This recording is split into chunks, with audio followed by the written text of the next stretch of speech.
আমরা হযরত মাওলানাদেরকে ভালোবাসি। উনারা সব উস্তাদদের থেকে পড়াশোনা করে, উস্তাদদের থেকে জেনে নিয়ে, শিক্ষকদের থেকে জেনে নিয়ে উনারা সব আলেম ওলামাদেরকে ফলো করে তাদের সাথে ওঠা বসা করে শিক্ষকতা অর্জন করেছেন।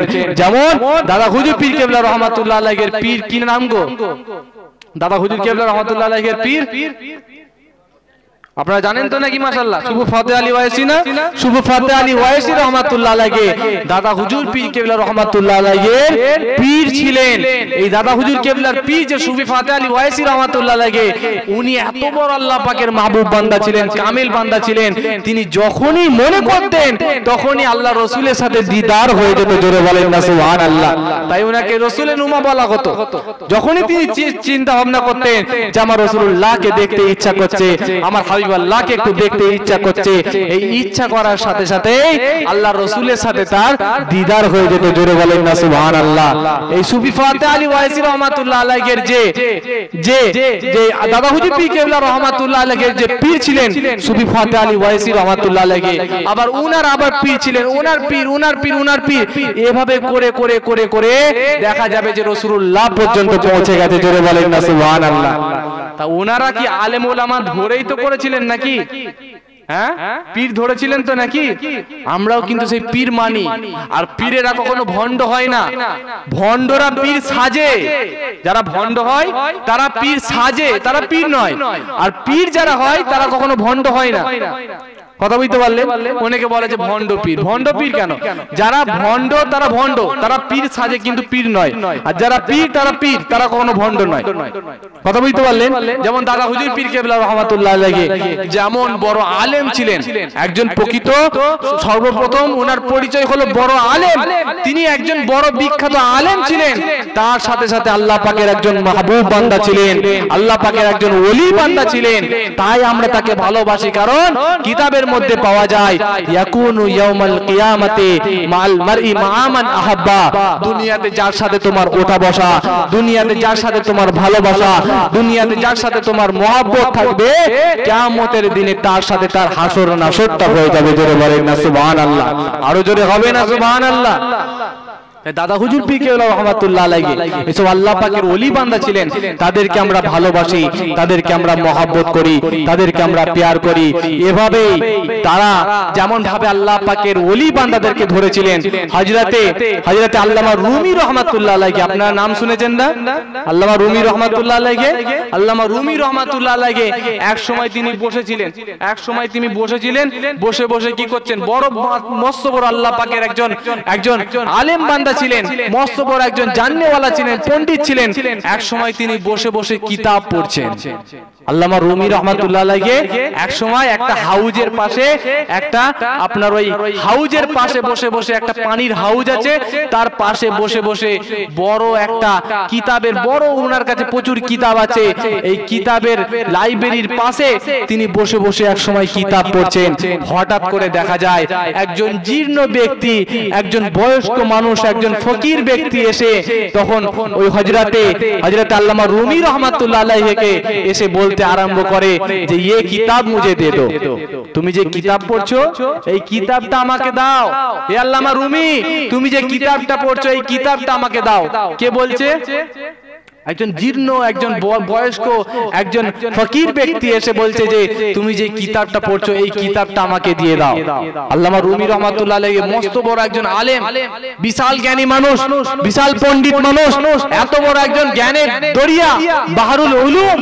তিনি তখন ভাবছেন যে এই ফকির কি আমার কিতাব পড়বে? এই ফকির আবার আমার কিতাব পড়ার মতো যোগ্যতা অর্জন করেছে? এই ফকির কি আমার কিতাব পড়বে? তখন তিনি তাকে ভাগিয়ে দিয়েছিলেন, যাও, তুমি এই কিতাব পড়ার মতো এখনো যোগ্যতা অর্জন করতে পারোনি, যাও, চলে যাও, আমার সামনে থেকে দফা হয়ে যাও। আল্লামা রুমি রহমাতুল্লাহ আলাইহি তখন কিন্তু ওই ফকিরকে তিনি তিনার সামনে থেকে কিন্তু বের করে দিয়েছিলেন। তখন কি করলেন? তখন হযরতে তিনি ওই বয়স্ক ব্যক্তি, তখন ওই ফকির ব্যক্তি তখন আস্তে আস্তে করে এসে ওই পানির কাছে এসে কিন্তু ওই ওনার যে বড় বড় যে বইগুলো ছিল, কিতাবগুলো ছিল, পুস্তকগুলো ছিল, ওই বইগুলোকে নিয়ে কিন্তু ওই হাউজের মধ্যে অর্থাৎ পানির মধ্যে ফেলে দিলেন। ওই পানির মধ্যে ফেলে দিলেন। ফেলে দেওয়ার সাথে সাথে তখন আল্লামা রুমি রহমাতুল্লাহ আলাইহি বড্ড রাগান্বিত হয়ে গেলেন, বড্ড রেগে গেলেন যে আমার এত পানি, আমার এত মেহনতের কিতাবগুলো, আমার এত সুন্দর সুন্দর কিতাবগুলো এই ফকিরটা পানির মধ্যে ফেলে দিল। বড্ড রেগে গেল। বড্ড যখন রেগে গেল তখন আল্লামা রুমি রহমাতুল্লাহ আলাইহি যখন বড্ড রেগে গেলেন, রেগে যাওয়ার পরে ওই ফকির তখন আরম্ভ করলেন, হাসতে আরম্ভ করলেন। হাসতে হাসতে কি করলেন? হাসতে হাসতে বিসমিল্লাহ বলে ওই হাউজের মধ্যে অর্থাৎ ওই পানির মধ্যে হাত দিলেন। আর হাত দিয়ে ওই কিতাবগুলোকে একটা একটা করে যখন তোলা হচ্ছে তখন দেখা যায় কিতাবের মধ্যে একটা পানির টোপা পর্যন্ত লাগেনি। জোরে বলেন না সুবহানাল্লাহ। জোরে বলা যাবে না সুবহানাল্লাহ।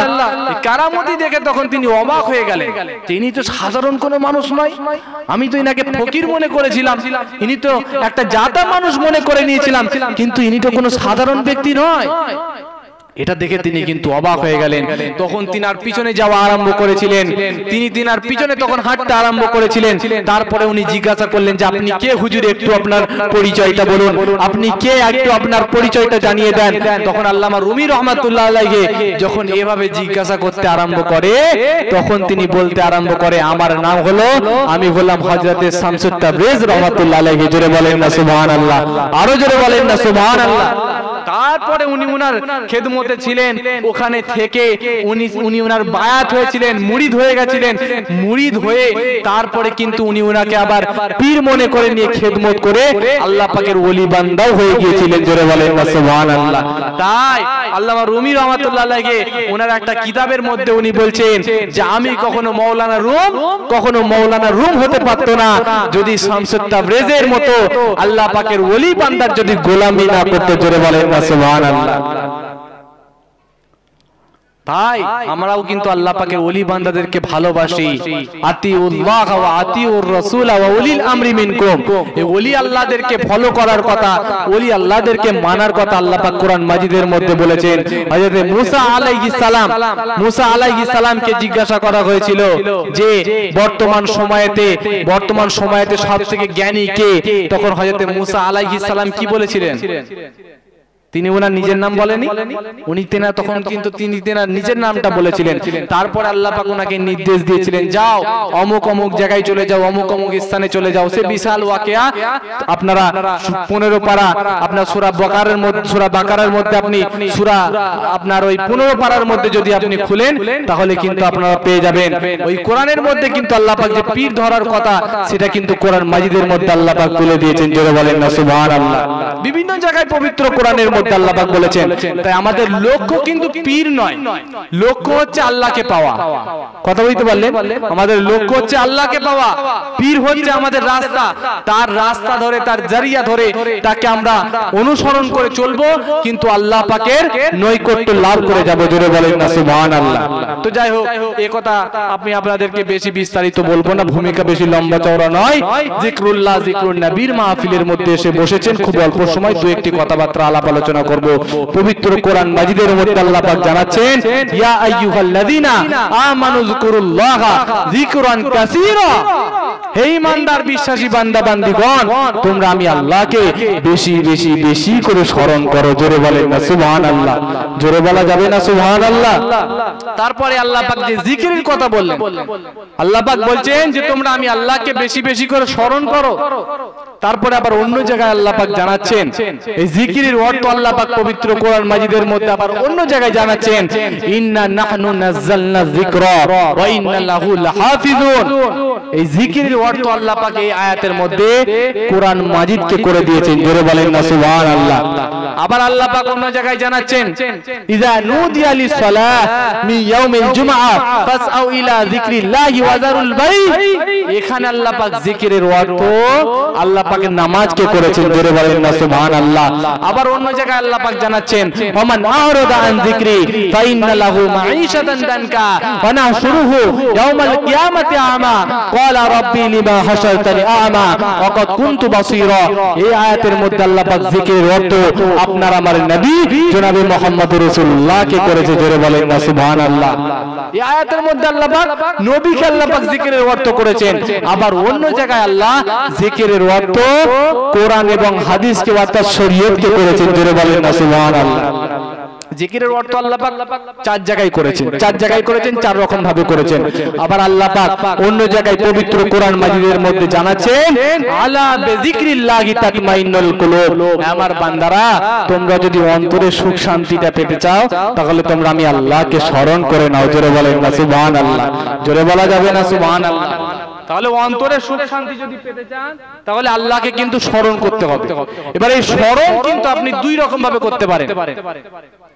স্মরণ আপনি যদি আল্লাহকে যদি স্মরণ করেন তাহলে আপনি অন্তরে সুখটা পাবেন। এবার এই সুখ শান্তি আপনি দুই রকম ভাবে পাবেন, একটা হচ্ছে আপনার শারীরিক সুখ, একটা হচ্ছে আপনার অন্তরের সুখ। কথা বুঝতে পারলেন? এবার শারীরিক সুখটা আপনি কেমন ভাবে পাবেন? শারীরিক সুখটা ধরেন আপনি গরমকালে আপনি যখন বাজার করে আসছেন, বাজার করে আসার সময় আপনার শরীরটা বড্ড ঘেমে গেছে, আমাদের হয় না ভাই? হয়তো আমরা এই গরমকালে একটু কথা বলেন না জি, আমাদের গরমকালে বড্ড ঘেমে যাই। ঘেমে যাওয়ার পরে আপনি যখন বাড়ির মধ্যে আসলেন, বাড়ির মধ্যে আসার পরে যদি কোচির মাকে বলেন যে কোচির মা একটু এসিটা চালিয়ে দাও, এসি চালিয়ে দিলে ঠান্ডা হাওয়াটা শরীরের মধ্যে লাগে, শরীরের মধ্যে লাগলে একটা ঠান্ডা হাওয়া একটা অনুভূতি হয়, অনুভূতি এই যে আরামটা হয় এটাকে কিন্তু আপনার শারীরিক সুখ বলে ভাই। কথা বলতে পারলেন? এটা হচ্ছে শারীরিক সুখ। আপনি এখান থেকে কোথায় যাবেন? ফুরফুরা শরীফে যাচ্ছেন, ফুরফুরা শরীফে গেলে আপনি যদি বাসে করে যান তাহলে আপনার অত্যাধিক আপনার কষ্ট হবে। আর আপনি যদি নিজের পার্সোনাল গাড়ি করে যান, 30 লাখ 40 লাখ টাকা দামি যদি গাড়ি করে যান তাহলে আপনি আরামের সাথে যেতে পারবেন না? আরামের সাথে যাবেন, এটা হচ্ছে আপনার শারীরিক সুখ হয়ে যাবে। আপনার ভালো গাড়ির মাধ্যমে, আপনার ভালো বাড়ির মাধ্যমে, এসির মাধ্যমে, আপনার নারীর মাধ্যমে আপনি শারীরিক সুখ পাবেন, অর্থাৎ আপনার শরীরের যে সুখটা সেটা আপনি অনুভব করতে পারবেন, কিন্তু অন্তরের সুখ আপনি পাবেন না। আপনার টাকা পয়সা গাড়ি বাড়ির মাধ্যমে অন্তরের সুখ পাওয়া যাবে? অন্তরের সুখ পাওয়া যাবে না। কারণ আপনি ধরেন এখান থেকে কলকাতায় চলে গেলেন, কলকাতায় যাওয়ার পরে ওখানে গিয়ে 3 দিন থাকলেন, আপনার কাছে ভালো গাড়ি আছে, ভালো বাড়ি আছে, আপনার কাছে ভালো দামি এসি আছে আপনার ঘরের মধ্যে, আপনি ওখানে গিয়ে থাকলেন 3 দিন। 3 দিন থাকার পরে আপনি যখন বাড়ির মধ্যে আসলেন, আপনার মধ্যে আপনার স্ত্রীর মধ্যে, ওয়াইফের মধ্যে আপনাদের একটা ঝগড়া আরম্ভ হয়ে গেল। তুমি যে 3 দিন ছিলে সেখানে আমার ফোন রিসিভ করোনি, তুমি যে 3 দিন ছিলে তুমি আমার সাথে মোটেও যোগাযোগ করোনি, নিশ্চয়ই তোমার সাথে অন্য কারোর সাথে যোগাযোগ আছে, এটা ওটা সেটা বলে যদি ঝগড়া আরম্ভ হয়ে যায় তাহলে কি অন্তরের মধ্যে সুখ শান্তি থাকবে ভাই? হ্যাঁ, অন্তরের মধ্যে তাহলে সুখ শান্তি থাকবে না। আপনার ভালো গাড়ি বাড়ি সব কিছু আছে কিন্তু তারপরেও অন্তরের মধ্যে আপনার সুখ শান্তিটা থাকবে না। সেজন্য পবিত্র কোরআনের মধ্যে আল্লাহ পাক জানাচ্ছেন আলা বিযিকরিল্লাহি তাতমাইন্নুল কুলুব, তোমরা যদি অন্তরের সুখ শান্তিটা পেতে চাও তাহলে তোমরা আমি আল্লাহকে স্মরণ করে নাও। জোরে বলেন না সুবহানাল্লাহ, জোরে বলেন না সুবহানাল্লাহ। ও ভাই জানেরা, নওজওয়ানেরা, আমার তরুণ যুবকেরা ও আমার মুরব্বীরা শুনে রেখে দেন, জেনে রেখে দেন, কিতাবের মধ্যে পাওয়া যায় আলা বিযিকরিল্লাহি তাতমাইন্নুল কুলুব, তোমরা যদি অন্তরে সুখ শান্তি পেতে চাও তোমরা তাহলে আমি আল্লাহকে স্মরণ করে নাও। ও যুবকেরা, আমার তরুণেরা, আমার মুরব্বীরা শুনে রেখে দেন, জেনে রেখে দেন, পবিত্র কোরআনের মধ্যে আল্লাহ পাক জানিয়ে দিলেন ফাযকুরুনি আযকুরুকুম, আমার বান্দা বান্দীরা, আমার বান্দা বান্দীরা, তোমরা যদি আমি আল্লাহকে স্মরণ করে নাও তাহলে আমি আল্লাহ পাক তোমাদেরকে স্মরণ করে নেব। উদউনি লিয়াস্তাজিব লাকুম, আমার বান্দা বান্দীরা, তোমরা যদি আমি আল্লাহকে ডাকো তাহলে আমি আল্লাহ তোমাদের ডাকেতেও সাড়া দিয়ে দেব। তরুণ যুবকেরা খেয়াল করেন, লক্ষ্য করেন, কোন বান্দা বান্দীরা যখন একা একা আমার আল্লাহকে স্মরণ করতে থাকে, ঈশার নামাজটা আদায় করে নিয়ে, ঈশার নামাজটা সম্পূর্ণ করে নিয়ে বাড়ির মধ্যে গিয়ে তাসবিহ তিলাওয়াত করতে আরম্ভ করে, একা একা আল্লাহকে স্মরণ করতে আরম্ভ করে, ওই বান্দাকেও আমার আল্লাহ পাক একা স্মরণ করে থাকে, ওই বান্দাকেও আমার আল্লাহ একা স্মরণ করে নাই। এ তরুণ যুবকেরা শুনে রেখে দেন, জেনে রেখে দেন, কিন্তু বান্দা বান্দিরা যখন বিভিন্ন জায়গা থেকে এসে এক জায়গাতে বসে বসে আমার আল্লাহকে যখন স্মরণ করে নেয় ওই সকল বান্দা বান্দীদেরকে আমার আল্লাহ পাক একা স্মরণ করে না, একা স্মরণ করেন না, ওই সকল বান্দা বান্দীদেরকে আমার রব্বুল আলামিন আল্লাহ ফেরেশতাদের মাহফিলেতে স্মরণ করে থাকে। আরো জোরে বলেন না সুবহানাল্লাহ। ওই সকল বান্দা বান্দীদেরকে আমার আল্লাহ ফেরেশতাদের একটা মাহফিলের মধ্যে স্মরণ করে থাকে। বান্দা বান্দীরা যখন একা একা আমার আল্লাহকে স্মরণ করে ওই বান্দাকে তখন আমার আল্লাহ একা স্মরণ করে, কিন্তু বিভিন্ন জায়গা থেকে এসে এক জায়গা থেকে বসে বসে বান্দা বান্দীরা যখন আমার আল্লাহকে স্মরণ করে ওই বান্দাকে তখন আমার আল্লাহ ফেরেশতাদের মাহফিলের মধ্যে স্মরণ করে থাকে। জোরে বলেন না সুবহানাল্লাহ। জোরে বলা যাবে না সুবহানাল্লাহ? তাহলে সেই জন্যই আমরা আজকে জিকরুল্লাহ জিকরুন নবীর মাহফিল কায়েম করা হয়। কথা বুঝতে পারলে? সেজন্যই জিকরুল্লাহ জিকরুন নবীর মাহফিলের মধ্যে গিয়ে বসতে হয়। ওখানে গিয়ে বসলে আপনার সবাই মিলে একত্রিত ভাবে আল্লাহকে স্মরণ করা হয়। জিকরুল্লাহ জিকরুন নবী হবে, আল্লাহকে স্মরণ করা হবে। আর আল্লাহকে যখন বান্দা বান্দীরা স্মরণ করে নেবে ওই সকল বান্দা বান্দীদেরকে আমার আল্লাহ ফেরেশতাদের মাহফিলেতে স্মরণ করে নেবে। জোরে বলেন না সুবহানাল্লাহ। তাই জিকরুল্লাহ জিকরুন নবীর মাহফিল। কথা বুঝতে পারলে? কিতাবের মধ্যে পাওয়া যায় কিয়ামতের দিনেতে আল্লাহ পাক একদল মানুষকে মতির মেম্বার দান করবেন। সাহাবায়ে কেরামেরা জিজ্ঞাসা করলেন, ইয়া রাসূলুল্লাহ, ইয়া হাবিবাল্লাহ, হুজুর তারা কোন দলের মানুষ হবে?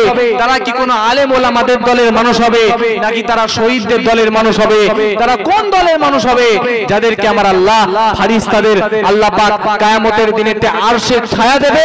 পবিত্র কোরআনের মধ্যে তখন আল্লাহ পাকের ওই নবী জনাবে মুহাম্মদ রাসূলুল্লাহ সাল্লাল্লাহু আলাইহি সাল্লাম জানিয়েছিলেন যে তারা কোনো আলেম ওলামাদের দল হবে না, তারা কোনো শহীদদের দল হবে না। যারা দুনিয়াতে এক জায়গাতে বসে বসে কোরআনের মাহফিলের মধ্যে গিয়ে বসতো, আমার আল্লাহকে যারা স্মরণ করত, জিকরুল্লাহ জিকরুন নবীর মাহফিলেতে গিয়ে যারা স্মরণ করত, ওই সকল বান্দা বান্দীদেরকে আমার আল্লাহ কিয়ামতের দিনেতে মতির মেম্বারটা দান করে দেবে। জোরে বলেন না সুবহানাল্লাহ। জোরে বলেন না সুবহানাল্লাহ। বান্দা বান্দীরা যখন বিভিন্ন দিন প্রচুর দিন দীর্ঘদিন ধরে যখন জিকরুল্লাহ জিকরুন নবীর মাহফিলের মধ্যে গিয়ে না বসার কারণে আপনার আমার অন্তরটা কিন্তু কালো হয়ে যায়, জাঙ্গাল ধরে যায়। কথা বুঝতে পারলেন? বাস্তব উদাহরণ দিচ্ছি, আপনারা একটুখানি বোঝার চেষ্টা করেন। দীর্ঘদিন ধরে যদি আকাশ থেকে বৃষ্টি বর্ষণ না হয় তাহলে গাছগুলো কি মরার মতো হয়ে যায় না? পাতাগুলো সব শুকিয়ে যায়, গাছগুলো সব মরার মতো হয়ে যায়। আবার বহুদিন পরে আবার যখন আপনার 1 মাস 2 মাস 5 মাস পরে আবার যখন বৃষ্টি বর্ষণ হয়ে যায়, পানি বর্ষণ হওয়ার পরে ওই গাছেতে লাগার জন্য গাছ থেকে দেখবেন আবার সুন্দরভাবে সবুজ সবুজ পাতা কিন্তু আবার বের হতে আরম্ভ করে। কথা ঠিক না বেঠিক? আমাদেরও কিন্তু গুনাহ করে করে করে করে আপনার আমার অন্তরটা কিন্তু কালো হয়ে যায়, আপনার আমার কলবটা কিন্তু মুর্দা হয়ে যায়। লিকুল্লি শাইইন সাকালা, সাকালাতুল কলবি যিকরুল্লাহ। প্রত্যেকটা জিনিসের যেমন যন্ত্র আছে, এই মাইক্রোফোন যদি খারাপ হয়ে যায় সেটাকে সারানোর যেমন যন্ত্র আছে, এই মোবাইল ফোন যদি খারাপ হয়ে যায় সেটাকে সারানোর যেমন যন্ত্র আছে, আপনার আমার যে অন্তর, এই অন্তর যখন কালো হয়ে যাবে, নোংরা হয়ে যাবে, এটাকে সারানোর যন্ত্র হলো এই জিকরুল্লাহ জিকরুন নবীর মাহফিল। এই জিকরুল্লাহ জিকরুন নবীর মাহফিলের মধ্যে যখন গিয়ে বসবেন আমার আল্লাহ আপনার আমার কালো অন্তরটাকে আল্লাহ পাক আপনার আমার কালো অন্তরটাকে পরিষ্কার করে দেবে। জোরে বলেন না সুবহানাল্লাহ। তাই সেই জিকরুল্লাহ জিকরুন নবীর মাহফিলের মধ্যে এসে বসা। পবিত্র কোরআনের মধ্যে আল্লাহ পাক জানাচ্ছেন যে তোমরা যদি অন্তরে সুখ শান্তি পেতে চাও তাহলে তোমরা আল্লাহকে স্মরণ করে নাও। পবিত্র কোরআনের মধ্যে আলা বিযিকরিল্লাহি তাতমাইন্নুল কুলুব। পবিত্র কোরআনের মধ্যে আল্লাহ আবার অন্য জায়গায় জানাচ্ছেন আফালা ইয়ানজুরুনা ইলাল ইবলি কাইফা খুলিকাত ওয়া ইলাস সামাই কাইফা রুফিআত ওয়া ইলাল জিবালি কাইফা নুসিবাত। পবিত্র কোরআনের মধ্যে আল্লাহ পাক জানাচ্ছেন যে তোমরা উটের পালের দিকে তাকাও, উটের পালের দিকে তাকাও, উটের পালের দিকে তাকাও। আমি আল্লাহ ওই সমস্ত উটের পালগুলোকে কেমন ভাবে তৈরি করেছি, উটগুলোকে আমি আল্লাহ কেমন ভাবে সৃষ্টি করেছি, তোমরা ওই উটের পালের দিকে তাকাও। পবিত্র কোরআনের মধ্যে আল্লাহ পাক জানিয়ে দিয়েছেন। কথা বলতে পারলে? ও ভাইজানেরা, নওজওয়ানেরা, আমার তরুণ যুবকেরা ও আমার মুরব্বীরা, শুনে রেখে দেন, জেনে রেখে দেন। পবিত্র কোরআন মাজিদের মধ্যে জানিয়ে দিলেন, আফালা ইয়ানজুরুনা ইলাল ইবিলি কাইফা খুলিকাত। আমার বান্দা বান্দিরা, তোমরা ওই সমস্ত উটের পালের দিকে তাকাও। আমি রব্বুল আলামিন আল্লাহ পাক উটের পালগুলোকে কেমন ভাবে তৈরি করেছি, ওই দিকে একটুখানি খেয়াল করো, লক্ষ্য করো। যুবকেরা, আমার তরুণেরা, আমার মুরব্বীরা, আল্লাহ পাক জানিয়ে দিলেন উটের পালের দিকে তাকানোর জন্য। এই উটের কথা যদি বলতে হয় একটুখানি মনোযোগ সহকারে শুনতে হয়। এই উট হলো এমনই এক ধরনের প্রাণী যে কোনো কিছু ভক্ষণ না করে, কোনো কিছু খাওয়া দাওয়া না করে, একদিন, দুদিন, 3 দিন নয়, 8 দিন পর্যন্ত আল্লাহ পাকের এই জমিনের মধ্যে বেঁচে থাকতে পারে।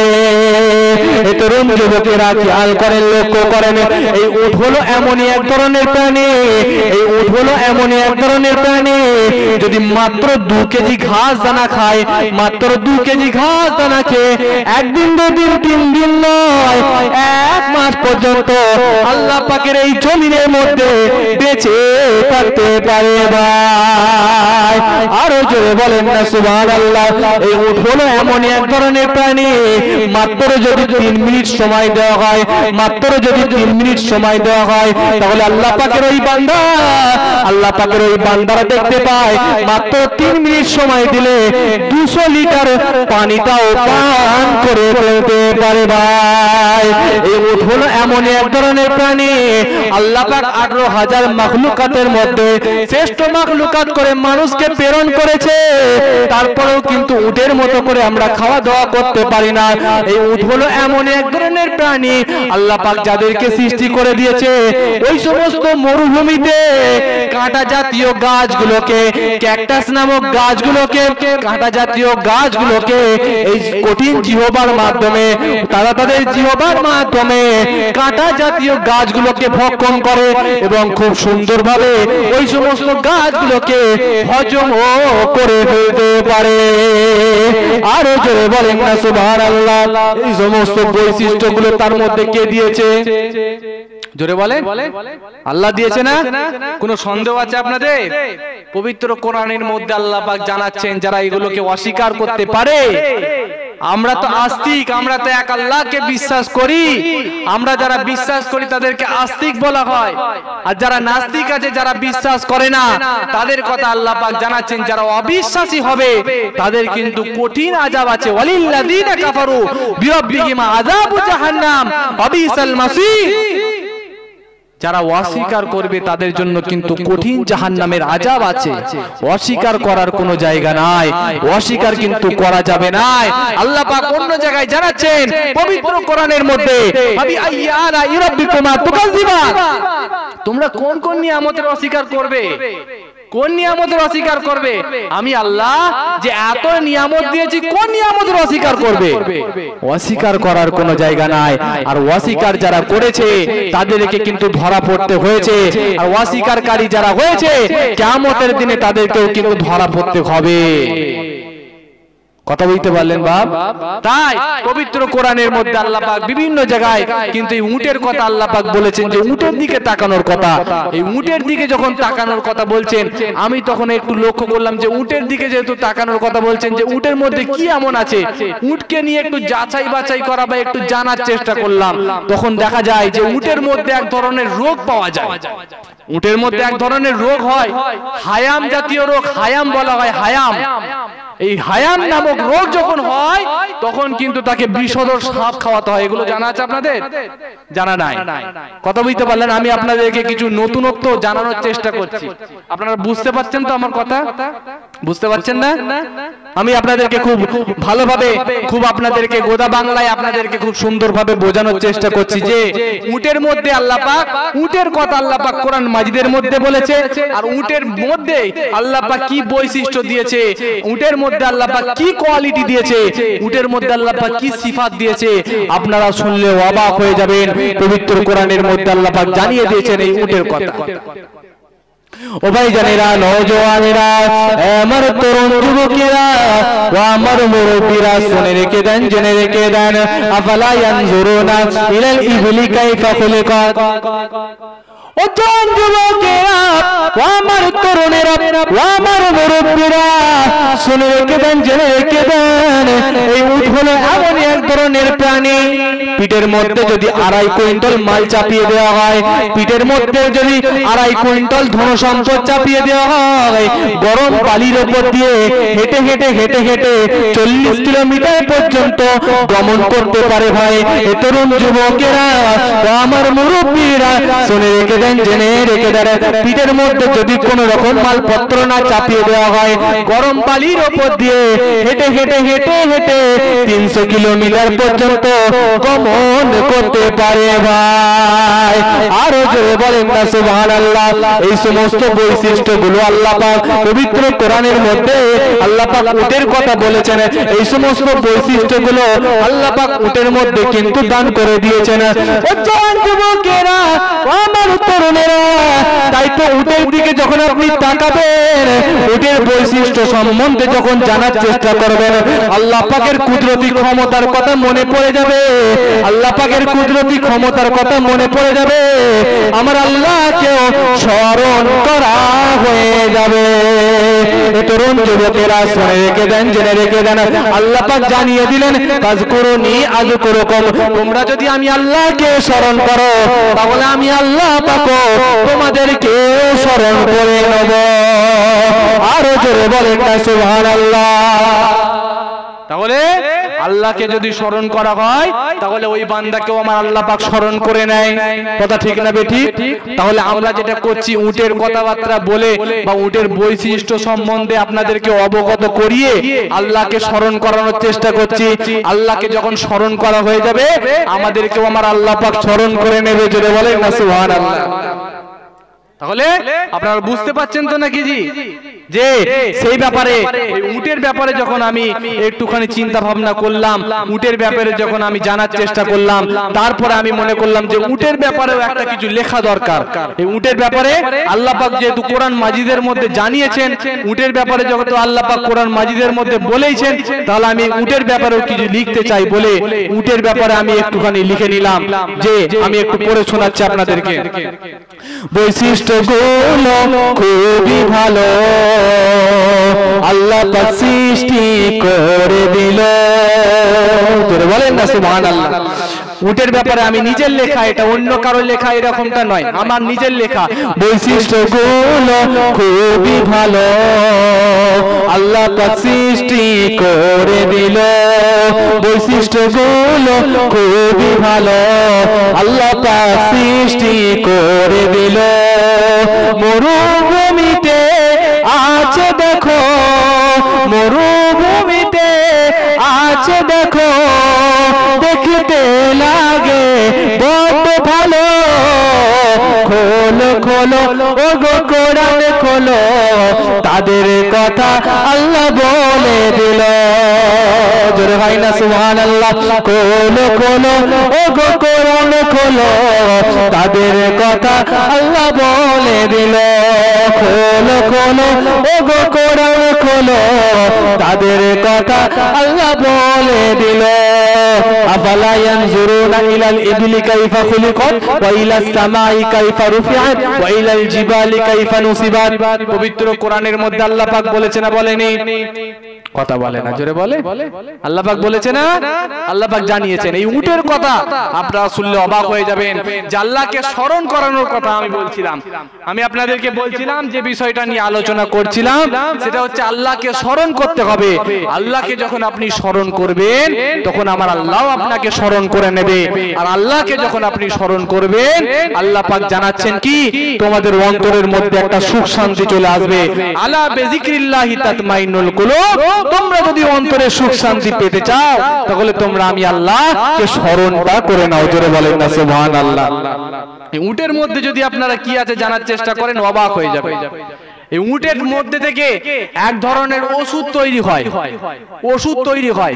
মানুষকে যখন সাপ কামড়ায়, সাপ যখন বিষধর সাপ যখন কামড়ায়, তার শরীরের মধ্যে যখন বিষটা যখন চালু হয়ে যায়, বিষ যখন উঠতে আরম্ভ করে, তাকে যদি ওই ট্যাবলেট বা ওই মেডিসিন যদি খাইয়ে দেওয়া হয়, তাহলে ওই মেডিসিনের বদৌলতে, মেডিসিনের ওসিলাতে আল্লাহ পাক তার শরীরের ওই বিষটাকে আল্লাহ পাক পানি করে দিয়ে তাকে জোরে বলেন না সুবহানাল্লাহ। আর সেটা তৈরি হয় কোথা থেকে? উটের তেল। উটের মধ্যে যখন এক ধরনের রোগ হয়, কথা বুঝতে পারলেন, হায়াম নামক রোগ হয়, হায়াম। এই রোগ যখন তাদের মধ্যে হয়, তখন তাদেরকে বিষধর সাপ খাওয়াতে হয়। তারা দেখবেন তখন মরুভূমিতে থাকে, যারা উটকে নিয়ে যারা গবেষণা করে, উটকে নিয়ে যারা লালন পালন করে, তারা এগুলো ভালো জানে, কথা বুঝতে পারলেন। তারা ওই মরুভূমিতে যখন থাকে, আসমানের দিকে তখন তাকিয়েই থাকতে আরম্ভ করে, তাকিয়েই থাকতে আরম্ভ করে। তাদেরকে যখন অত্যন্ত বেশি তখন তাদের কষ্ট হয়, যন্ত্রণা হয়, তাদের অত্যন্ত যখন যন্ত্রণা হয়, এরকম একটা সময়তে তারা যদি তাদেরকে বিষধর সাপ যদি না খাওয়ানো হয়, তাহলে তারা মৃত্যুবরণও পর্যন্ত করতে পারে। বিষধর সাপ, ওই সমস্ত মরুভূমির ওই বিষধর সাপ তখন তাদেরকে খাইয়ে দিতে হয়।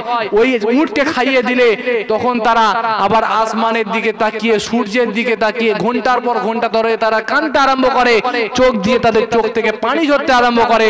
ওই সমস্ত ওই সময়টাতে আবার যারা পণ্ডিত গুলো আছে, যারা মেডিসিন, যারা ডাক্তারেরা আছে, তারা ওই পশুর যারা ডাক্তারেরা আছে, তারা আবার উটের চোখের পানিটাকে তারা ধরে নেয়। ওই উটের চোখের পানি থেকে এক ধরনের রোগ তৈরি, ওই এক ধরনের ওষুধ তৈরি হয়, মেডিসিন তৈরি হয়ে যায়, যেটা মানুষকে কখনো যখন সাপ কামড়ায়, ওই ওষুধ যদি তাকে খাইয়ে দেওয়া হয়, তাহলে ওই ওষুধের ওসিলা করে আল্লাহ পাক তার শরীরের মধ্যে যে সাপের বিষটাকে আল্লাহ পাক পানি করে দিয়ে তাকে জোরে বলেন না সুবহানাল্লাহ। তাহলে উটের মধ্যে কোয়ালিটি আছে না নাই? বৈশিষ্ট্য আছে না নাই? আছে। এই সমস্ত বৈশিষ্ট্যগুলো কে দিয়েছে? আল্লাহ দিয়েছে। আল্লাহকে স্মরণ করা হচ্ছে না? আল্লাহকে স্মরণ করা হলে ফাজকুরুনি আযকুরুকুম, তোমরা যদি আমি আল্লাহকে স্মরণ করো, আমি আল্লাহ তোমাদেরকে স্মরণ করে নেব, জোরে বলেন না সুবহানাল্লাহ। এই সমস্ত জিনিসগুলো আপনাদেরকে জানতে হবে। আপনারা শুনলে অবাক হয়ে যাবেন। দেখবেন আপনাদের যে এই এলাকায় আপনাদের এখানে যখন বৃষ্টি হয়, বৃষ্টি হওয়ার পরে মাঝে মধ্যে আমরা আসমানের মধ্যে রংধনু দেখি না? রংধনু আপনারা দেখেন নাকি? হ্যাঁ, আপনাদের এলাকায় হয় এরকম, দেখতে পান আপনারা? তা মনে হয় না যে সবাই দেখতে পায় বলে, সবাই তো চুপ করে আছেন মনে হচ্ছে বেশিরভাগ জন। আপনারা দেখতে পান তো? হ্যাঁ, কি বলে গন্ডি, গন্ডি টাঙিয়েছে। কে টাঙিয়েছে গো? আল্লাহ টাঙিয়েছে। ঠিক কথা একদম। যে এই আসমানের মধ্যে যে রং ধনু বলেন বা গন্ডি টাঙানোর কথা বলেন, এটা দেখে আমরা তখন হতভম্ব হয়ে যাই যে এটা কিভাবে সম্ভব। এটা তো আপনাদের এলাকার কেউ গিয়ে ময়ে করে উঠে কেউ রং টং করে এসেছিল নাকি? রং করেনি তো? হ্যাঁ, আসমানে উঠে গিয়ে কেউ রং টং করেছিল আপনাদের এলাকার? তা তো করেনি। তাহলে আপনারা এগুলোকে নিয়ে যখন আপনারা চিন্তা ভাবনা করবেন, তখন আল্লাহ পাকের ওই কুদরতি ক্ষমতার কথা মনে পড়ে যাবে, আল্লাহকে স্মরণ করা হয়ে যাবে। আল্লাহকে স্মরণ করা হয়ে গেলে অন্তরে সুখ শান্তিটা আল্লাহ পাক দিয়ে দেবে, জোরে বলেন না সুবহানাল্লাহ। এগুলোকে নিয়ে একটু চিন্তা ভাবনা করবেন। এমন কি আপনারা এখন বর্তমান যে সময়, এই বর্তমান সময়েতে যদি আপনারা বড় বড় প্রাণীদের দিকে যদি লক্ষ্য করেন, আপনার জানা মতে একটা বড় প্রাণীর নাম বলেন। বড় প্রাণী হাতি। হাতি বড় প্রাণী নয় না ছোট প্রাণী? বলেন। বড় বড় প্রাণী বলছে। হাতি হচ্ছে বড় প্রাণী। বাঘও বড় প্রাণী নাকি? যে হাতি হচ্ছে একটা বড় প্রাণী, কথা বুঝতে পারলেন? আবার যদি আপনারা একটু যদি লক্ষ্য করেন বা একটু জানার চেষ্টা করেন, এই যে আপনার মোবাইল আছে, মোবাইলটাকে আপনারা যদি ভালো জায়গায় কাজে লাগান, একটু যদি গুগলের মধ্যে সার্চ করে যদি জানার চেষ্টা করেন, তাহলে আপনারা একটা জিনিস দেখতে পাবেন যে আটলান্টিক মহাসাগর বলেন, ভারত মহাসাগর বলেন, এই সমস্ত বড় বড় মহাসাগরগুলোতে এক ধরনের প্রাণীকে দেখা যায়, যার নাম হলো নীলতিমি ভাই। তার নাম হলো নীলতিমি। এই নীলতিমি মাছ, এই মাছ নয় ঠিক, ওটা একটা প্রাণী। এই নীলতিমিকে দেখতে অনেকটা মাছের মতো লাগে, কথা বুঝতে পারলেন? দেখতে মাছের মতো, পানির মধ্যেই কিন্তু বসবাস করে, কিন্তু নিঃশ্বাস যখন নেয় মানুষের মতো করে নেয়। পানির তলায় বেশিক্ষণ থাকতে পারে না, একবার করে নিঃশ্বাস নিয়ে যাবে, উপরে উঠবে, উপরে উঠে একদম বাতাসের নিঃশ্বাস নেবে, আর নিঃশ্বাস নিয়ে সমুদ্রের তলায় চলে যাবে। আধা ঘন্টা 40 মিনিট মতো পর্যন্ত থাকতে পারবে, আবার কিন্তু কিন্তু তাকে এসে আবার কিন্তু আপনার ওই সমুদ্রের ওই উপরে ভাগের দিকে উঠতে হবে, উপরে উঠে কিন্তু সে নিঃশ্বাসটা ছাড়বে, আর একবার যখন নিঃশ্বাস ছাড়বে তার এই নিঃশ্বাসের যে গতি হাওয়া সেটা কিন্তু একদম আসমানের দিকে 25 ফুট পর্যন্ত উঠতে পারে। জোরে বলেন না সুবহানাল্লাহ। আপনার আমার নিঃশ্বাসের হাওয়া কতটা বেরোচ্ছে? বেরোচ্ছে না, কোনো এখানে মানে আমরা পাচ্ছি না, কোন রকম অনুভূতি পাচ্ছি না। তাহলে একটা নীলতিমির একটা স্পর্শ দেখেন, একটা আপনার ওই নিঃশ্বাসের যে হাওয়া সেটা কিন্তু 25 ফুট পর্যন্ত উপরে উঠে যাচ্ছে।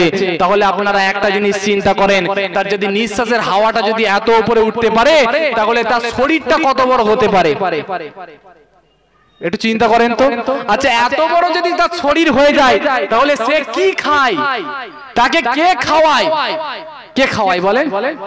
হ্যাঁ, আল্লাহ খাওয়ায়, আল্লাহ খাওয়ায়। এই জিনিসটা যখন আপনারা ভাববেন, এই জিনিসটা যখন আপনাদের চিন্তা ভাবনায় আসবে, এক আল্লাহকে তখন স্মরণ করা হয়ে যাবে, আল্লাহ পাক আপনার আমার উপরে খুশি হয়ে যাবে। জোরে বলেন না সুবহানাল্লাহ।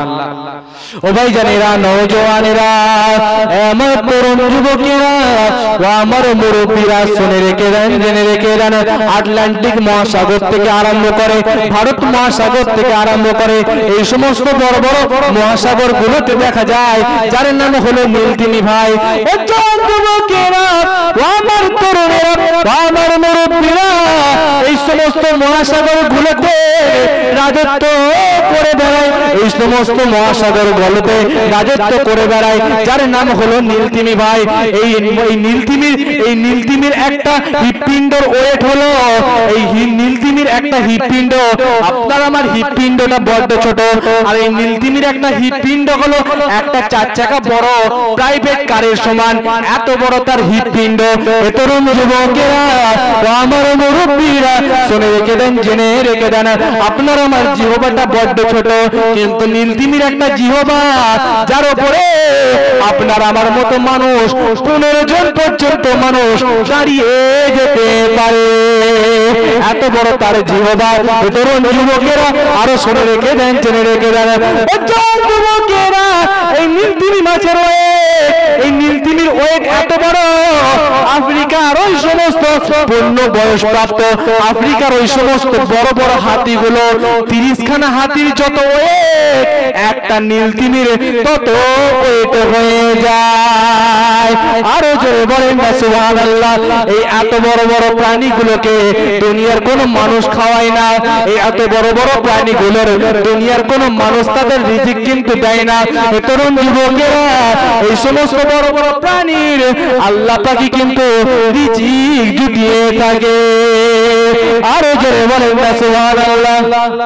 এই সমস্ত তথ্যগুলো আপনারা মাথায় রাখবেন। আপনাদের মনে হচ্ছে আগে জানা ছিল না, জানতেন আপনারা? এত বড় যে প্রাণী বলে একজন আছে যার নাম নীলতিমি, তার কত ওয়েট, তার কত বড়, হ্যাঁ? আর এত বড় প্রাণীটাকে আপনারা শুনলে অবাক হয়ে যাবেন, তাকে কিন্তু নিয়মিত সে কিন্তু প্রত্যেক দিন খাবার ভক্ষণ করে, প্রত্যেক দিন কিন্তু খাবার খায়। তাকেও কিন্তু আল্লাহ পাক ওই সমুদ্রের মধ্যে শত শত নীলতিমি আছে, বড় বড় প্রাণী আছে, তাদেরকেও কিন্তু আমার আল্লাহ পাক কিন্তু খাবার জুগিয়ে থাকে, তাদের রিজিকটাও কিন্তু আমার আল্লাহ পাক, তাদের রিজিকটা কিন্তু আল্লাহ পাক তাদেরকে খাইয়ে থাকে। জোরে বলেন না সুবহানাল্লাহ। আমরা মুসলমান মানুষ মনে করে যে না, আমার মনে কপালে কিছু নেই। হ্যাঁ, মুসলমান এখন ঠিক করে নিয়েছে যে হাম দো হামারে দো। কথা বলতে পারলেন? আমি হচ্ছে দুজন, আমি আর আমার ওয়াইফ, অর্থাৎ আমি আর আমার বউ হচ্ছে আমরা দুজন, আর হামারে দো, আমার হচ্ছে একটা ছেলে একটা মেয়ে। হ্যাঁ, একটা ছেলে একটা মেয়ে। আচ্ছা, যদি দুটো তিনটে দুটোর জায়গায় যদি 4টে 5টা যদি বাচ্চা হয়ে যায় তাহলে আমি খাওয়াতে পারবো না। 4টে 5টা যদি বাচ্চা হয়ে যায় তাহলে আমি তাদেরকে লালন পালন করতে পারবো না। এটা ওটা সেটা তারা ভাবনা চিন্তা করে মুসলমান এখন দুটোর থেকে বাচ্চা বেশি নিতে চায় না।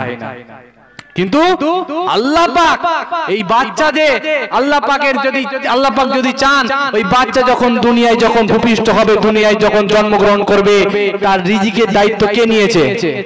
আল্লাহ নিয়েছে না? আল্লাহ পাক তাকে রিজিক খাওয়াবে, আল্লাহ পাক তাকে খাওয়াবে, আল্লাহ পাক তাকে ঠিক দুনিয়াতে মানুষের মতো মানুষ করে দেবে। আল্লাহ পাক যেহেতু ওই বান্দাকে দুনিয়াতে প্রেরণ করেছে, আল্লাহ পাক তার রিজিকের দায়িত্বটা আমার আল্লাহ পাক স্বয়ং নিয়ে নিয়েছে। জোরে বলেন না সুবহানাল্লাহ। তাহলে না খাইয়ে আল্লাহ পাক মারবে? না খাইয়ে মারবে না তো। কিন্তু মুসলমানের ছেলে এখন ওই রকম মনে করে নিয়েছে। এই সমস্ত প্রাণীগুলোর দিকে আপনারা লক্ষ্য করবেন। আল্লাহ পাক পবিত্র কোরআন মাজিদের মধ্যে জানাচ্ছেন, আলাম নাজআলিল আরদা মিহাদা ওয়াল জিবালা আওতাদা ওয়া খালাকনাকুম আজওয়াজা।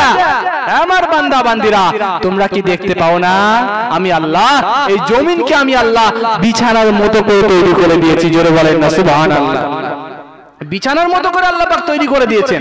এই সমস্ত জিনিসগুলো আপনারা যখন লক্ষ্য করবেন তখন কিন্তু আল্লাহ পাকের কুদরতি ক্ষমতার কথা মনে পড়ে যাবে।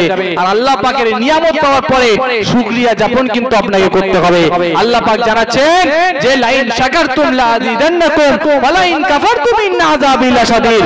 আমার বান্দারা, তোমরা যদি শুকরিয়া যাপন করো, নিয়ামত পাওয়ার পরে যদি শুকরিয়া যাপন করতে পারো, আমি আল্লাহ তোমাদের নিয়ামত আরো বাড়িয়ে দেব। জোরে বলেন না সুবহানাল্লাহ।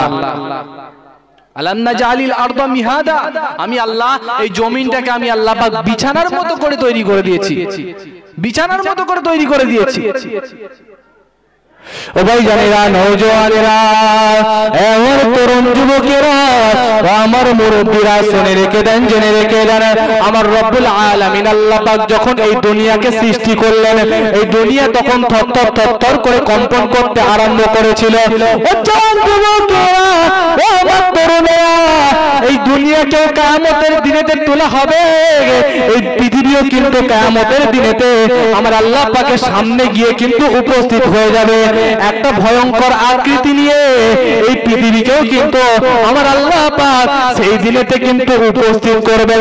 তরুণ যুবকেরা, শুনে রেখে দেন, জেনে রেখে দেন, আমার আল্লাহ পাক এই জমিনকে কিন্তু বিছানার মতো করে তৈরি করেছেন। ওয়াল জিবালা আওতাদা, আর পাহাড় পর্বতগুলোকে আমার আল্লাহ পেরেকের মতো করে তৈরি করে দিয়েছেন। তরুণ যুবকেরা, শুনে রেখে দেন, জেনে রেখে দেন, আল্লাহ পাকের ভয়েতে যখন এই পৃথিবী থরথর থরথর করে কম্পন করতে আরম্ভ করেছিল, এই পৃথিবী যখন আল্লাহ পাক তৈরি করেছিলেন, আল্লাহ পাককে সেই কঠিন দিনেতে যে হাজির করবে, আল্লাহ পাকের ওই ভয়েতে এই পৃথিবী কিন্তু থরথর থরথর করে কম্পন করতে আরম্ভ করেছিল। তখন আমার আল্লাহ পাক করলেন ওয়াল জিবালা আওতাদা, আমার রব্বুল আলামিন আল্লাহ পাক এই পৃথিবীতে বিভিন্ন জায়গাতে পাহাড়গুলোকে ঘিরে দিলেন। পাহাড়গুলোকে ঘিরে দিলেন পেরেকের মতো করে, পাহাড়গুলোকে ঘিরে দিলেন। পৃথিবী তখন থরথর থরথর করে কাঁপাটা বন্ধ হয়েছিল। এই পৃথিবী তখন থরথর থরথর করে কম্পন হওয়াটা আল্লাহ পাকের ইচ্ছায় বন্ধ হয়ে গিয়েছিল। পৃথিবীকে যখন আমার আল্লাহ সৃষ্টি করেছিলেন তখন পৃথিবী কিন্তু থরথর থরথর করে কাঁপছিল। দেখেন আপনারা, এই জিনিসটা কাঁপছে না? আপনারা আমার দিকে একটু লক্ষ্য করেন, এই জিনিসটা কাঁপছে তো? এর যদি চারিদিকে বা তিন দিকে চারদিকে যদি পেরেক মেরে দেওয়া হয়, এই জিনিসটার কাঁপবে ভাই? এই জিনিসটার কাঁপবে না। এই জিনিসটার কাঁপবে না, কারণ এর তিন দিকে চারদিকে যখন পেরেক মেরে দেওয়া হবে, এটা আর কিন্তু কম্পন হওয়া সম্ভব নয়। যখন এই পৃথিবীটাকে যখন আমার আল্লাহ সৃষ্টি করেছিলেন, এই পৃথিবী তখন থরথর থরথর করে কাঁপছিল। আমার আল্লাহ যখন চারিদিকে যখন পাহাড় পর্বতমালাগুলোকে যখন ঘিরে দিলেন, এই পৃথিবী তখন কাঁপা কিন্তু বন্ধ হয়ে গিয়েছিল। জোরে বলেন না সুবহানাল্লাহ। পাহাড় পর্বত দেখেছেন তো নাকি যে আপনারা? হ্যাঁ, পাহাড় পর্বতগুলো মাঝে মধ্যে দেখতে যাবেন, মাঝে মধ্যে ভ্রমণ করবেন। কোরআনের মধ্যে আল্লাহ পাক বলেছেন যে কুল সিরু ফিল আরদ, তোমরা পাহাড়ের পর্বতগুলো বা তোমরা এই পৃথিবীকে তোমরা ভ্রমণ করে দেখো, চারিদিকে একটু তাকাও, আমি আল্লাহ পাক কেমন ভাবে পৃথিবীকে তৈরি করেছি তোমরা একটু ভ্রমণ করো, চারিদিকে একটু তাকিয়ে তাকিয়ে তোমরা একটু দেখো। আর আমি আল্লাহর তোমরা নিয়ামতের শুকরিয়াটা যাপন করো, তোমরা নিয়ামতের শুকরিয়া যাপন করো। অশকুরুলি ওয়ালি ওয়ালিদাই, তোমরা আমি আল্লাহর ইবাদত করো, তোমরা আমি আল্লাহর শুকরিয়া যাপন করো, আর তোমরা তোমাদের পিতা মাতার শুকরিয়া যাপন করো। জোরে বলেন না সুবহানাল্লাহ। আল্লাহ পাকের শুকরিয়া যাপন করতে হবে না? জোরে বলেন, আল্লাহ পাকের শুকরিয়া যাপন করতে হবে। আপনারা একটা জিনিস যদি লক্ষ্য করেন তাহলে আপনারা অবাক হয়ে যাবেন। দেখেন, আমরা যে গবাদি পশু, এই গবাদি পশুর যে আমরা দুগ্ধ দহন করে থাকি বা দুধ খেয়ে থাকি, আল্লাহ পাক দেখেন তার পেটের মধ্যে গোবর দিয়েছে, আল্লাহ পাক তার পেটের মধ্যে রক্ত দিয়েছে, কিন্তু আল্লাহ পাক দেখেন তার পেটের মধ্যে আমরা যখন ঠিক দুগ্ধ দহন করছি বা দুধ যখন বের করছি, তখন দেখেন ওর পেটের মধ্যে থেকে গোবরও আছে এবং রক্ত আছে, তারই মাঝখান থেকে আমার আল্লাহ পাক কত সুন্দরভাবে ঠিক দুধটাকে আমাদের জন্য আল্লাহ পাক বের করে দিচ্ছেন। জোরে বলেন না সুবহানাল্লাহ। এমন কি আপনারা শুনলে অবাক হয়ে যাবেন যে মৌমাছির মধ্যে আল্লাহ পাক 5 ধরনের কোয়ালিটি করেছে, 5 ধরনের মৌমাছি আছে। এই মৌমাছিরা মধু সংগ্রহ করার জন্য 50,000 মাইল পর্যন্ত অতিক্রমণ করে, 50,000 মাইল পর্যন্ত তারা যায়, তারা গিয়ে সেখান থেকে মধু সংগ্রহ করে আনে। আমরা মুসলমানের ছেলেরা যখন মধু সংগ্রহ করে এক জায়গায় যখন মৌচাক হয়, আমরা তখন কি করি? আমরা তখন হাত গুটিয়ে চলে যাই আর মধুটাকে পেরে এনে আমরা মুসলমানের ছেলেরা খেয়ে নিই। কথা বলেন ঠিক কিনা? আমরা খেয়ে নিই না? আমরা খেয়ে নিই। কিন্তু মুসলমান, আপনার আমার করা দরকার ছিল, আমরা মধু খেয়ে নেওয়ার পরে এক আল্লাহ শুকরিয়া যাপন করা দরকার ছিল। আমরা মধু খাওয়ার পরে আমরা এক আল্লাহ পাকের ইবাদত করা দরকার ছিল। আমরা দুধ খাওয়ার পরে এক আল্লাহ পাকের ইবাদত করা দরকার ছিল, আল্লাহ পাকের শুকরিয়া যাপন করা দরকার ছিল। কিন্তু আমরা যখন মধু খেয়ে নিয়ে সেই আমাদের টাকা পয়সা ইনকাম কিভাবে করব, সেই আমরা দুনিয়াবি কাজকর্মের মধ্যে কিন্তু ব্যস্ত হয়ে যাই। কথা বলেন ঠিক কিনা? আমরা ব্যস্ত হয়ে যাই না? আমরা ব্যস্ত হয়ে যাই। আল্লাহ পাকের নিয়ামতগুলোকে পাওয়ার পর শুকরিয়া যাপন করেন। আল্লাহ পাক তাহলে আপনার আমার নিয়ামতটাকে আরো বাড়িয়ে দেবে, আল্লাহ পাক আরো নিয়ামতটাকে বাড়িয়ে দেবে। তাই একজন কবি বলেছিলেন, আচ্ছা মানুষ বলো দেখি রাত্রি কেন কালো, সূর্য বলো কোথা হতে পেল এত আলো, ফুলগুলো নানান রঙের কেমন করে হয়, পাতাগুলো সবুজ হলো ফুলের মতো নয়, দুধ কেন এত সাদা, লঙ্কা কেন ঝাল, আমগুলো পাকলে বলো কেমন হয় তা লাল, পশু পাখি কয় না কথা মানুষ কেন কয়, বলো বলো ওহে মানব সব কেমন করে হয়, ভাবলে সবই মহান প্রভুর দান, নত শিরে সেজদা করো ওহে মুসলমান। বলেন না সুবহানাল্লাহ। তাহলে আমার আল্লাহ পাক যে এত কিছু নিয়ামত দিয়েছেন, আমার আল্লাহ পাক যে এত কিছু তোফা দিয়েছেন, আল্লাহ পাক সব কিছু মানুষের জন্য তৈরি করেছেন। তারপরে আমি আল্লাহ পাকের শুকরিয়া যাপন করা দরকার আছে না নাই? এক আল্লাহ পাকের ইবাদত করা দরকার আছে না নাই? এক আল্লাহ পাকের ইবাদত করতে হবে। ভাইরা আমার, দোস্তরা আমার, তরুণ যুবকেরা, একবার দরুদ শরীফ আল্লাহুম্মা সাল্লি আলা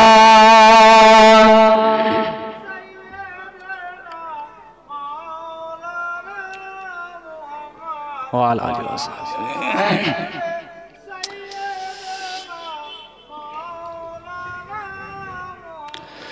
গড়েছো তুমি এই পৃথিবী জাহান, আল্লাহ মহান, তুমি আল্লাহ মহান। জোরে বলেন না সুবহানাল্লাহ।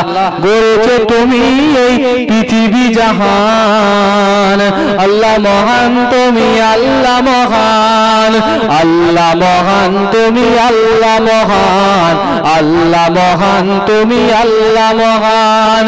গড়েছো তুমি এই পৃথিবী জাহান, আল্লাহ মহান, তুমি আল্লাহ মহান।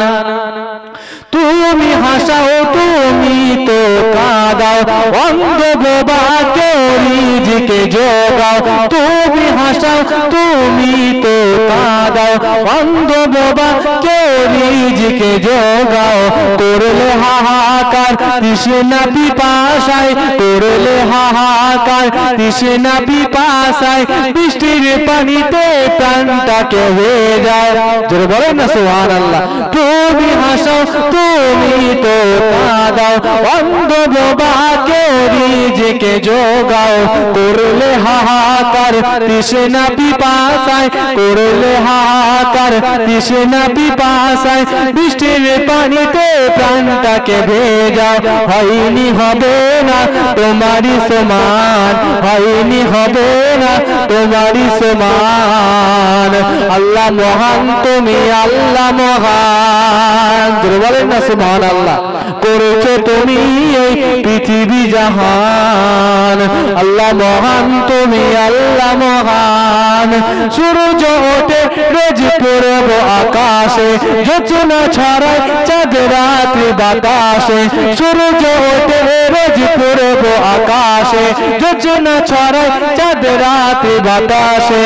অশান্ত এই মন শান্ত হয়ে যায়, অশান্ত এই মন শান্ত হয়ে যায়, তোমারই দেওয়ার রহমত বাতাসে। দিয়েছো তুমি এই মধুর জীবন, দিয়েছো তুমি এই মধুর জীবন। আল্লাহ মহান তুমি, আল্লাহ মহান। বলে লা ইলাহা ইল্লাল্লাহ, লা ইলাহা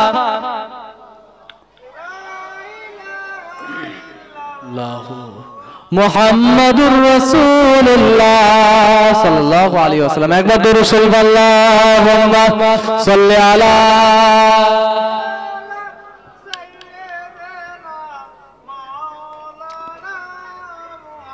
ওয়া আলা আলিহি ওয়া আসহাবিহি ওয়া বারিক ওয়াসাল্লাম।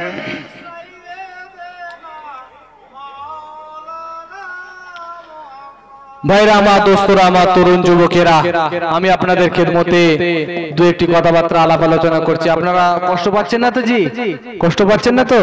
একটু সবাই চাঙ্গা আছেন তো? মাশাআল্লাহ, চার্জ আছে তো নাকি? হ্যাঁ, এবার তাকবীর দেন দেখি। নারে তাকবীর। ঠিক মতো হচ্ছে না, চার্জ মনে হচ্ছে শেষ হয়ে যাচ্ছে নাকি? বলেন তো, শীতকাল তো, ঠান্ডা ঠান্ডা লাগছে নাকি আপনাদের? ঠান্ডা লাগছে না তো? হ্যাঁ, সেটাই হচ্ছে কথা। আজকালকার সব ওই রকম হয়ে গেছে। মুসলমান এত মার খাচ্ছে, তবু এরা যে একটা লাইনে আসবে তা কিন্তু হচ্ছে না। কথা বুঝতে পারলে? আজকে দেখেন না, মুসলমানদেরকে চারিদিক থেকে মারা হচ্ছে। ওয়াকাফ বিল পর্যন্ত এখন এই ওয়াকাফের যে আমাদের যে সম্পত্তি আছে, এই ওয়াকাফ সম্পত্তিটাকে পর্যন্ত হরণ করে নেওয়ার চেষ্টা করছে।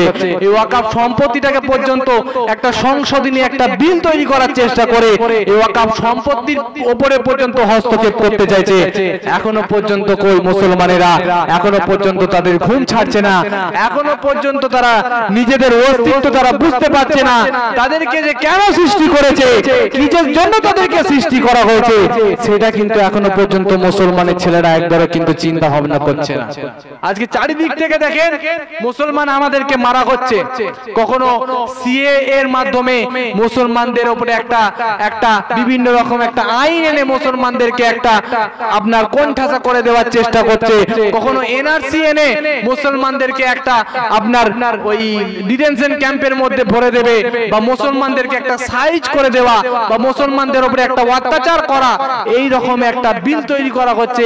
কখনো এনআরসি, কখনো সিএ, কখনো ওয়াকাফ, কখনো আপনার বিভিন্ন রকম ভাবে মব লিঞ্চিং বলেন, বিভিন্ন রকম ভাবে মুসলমানদের উপরে অত্যাচার করা হচ্ছে। তারপরেও কিন্তু মুসলমান লাইনে কিন্তু আসছে না। মুসলমান একবার লাইনে ছিল কখন বলেন তো? হ্যাঁ, করোনা ভাইরাস। ঠিক বলেছে, করোনা ভাইরাসের সময় মুসলমান লাইনে ছিল।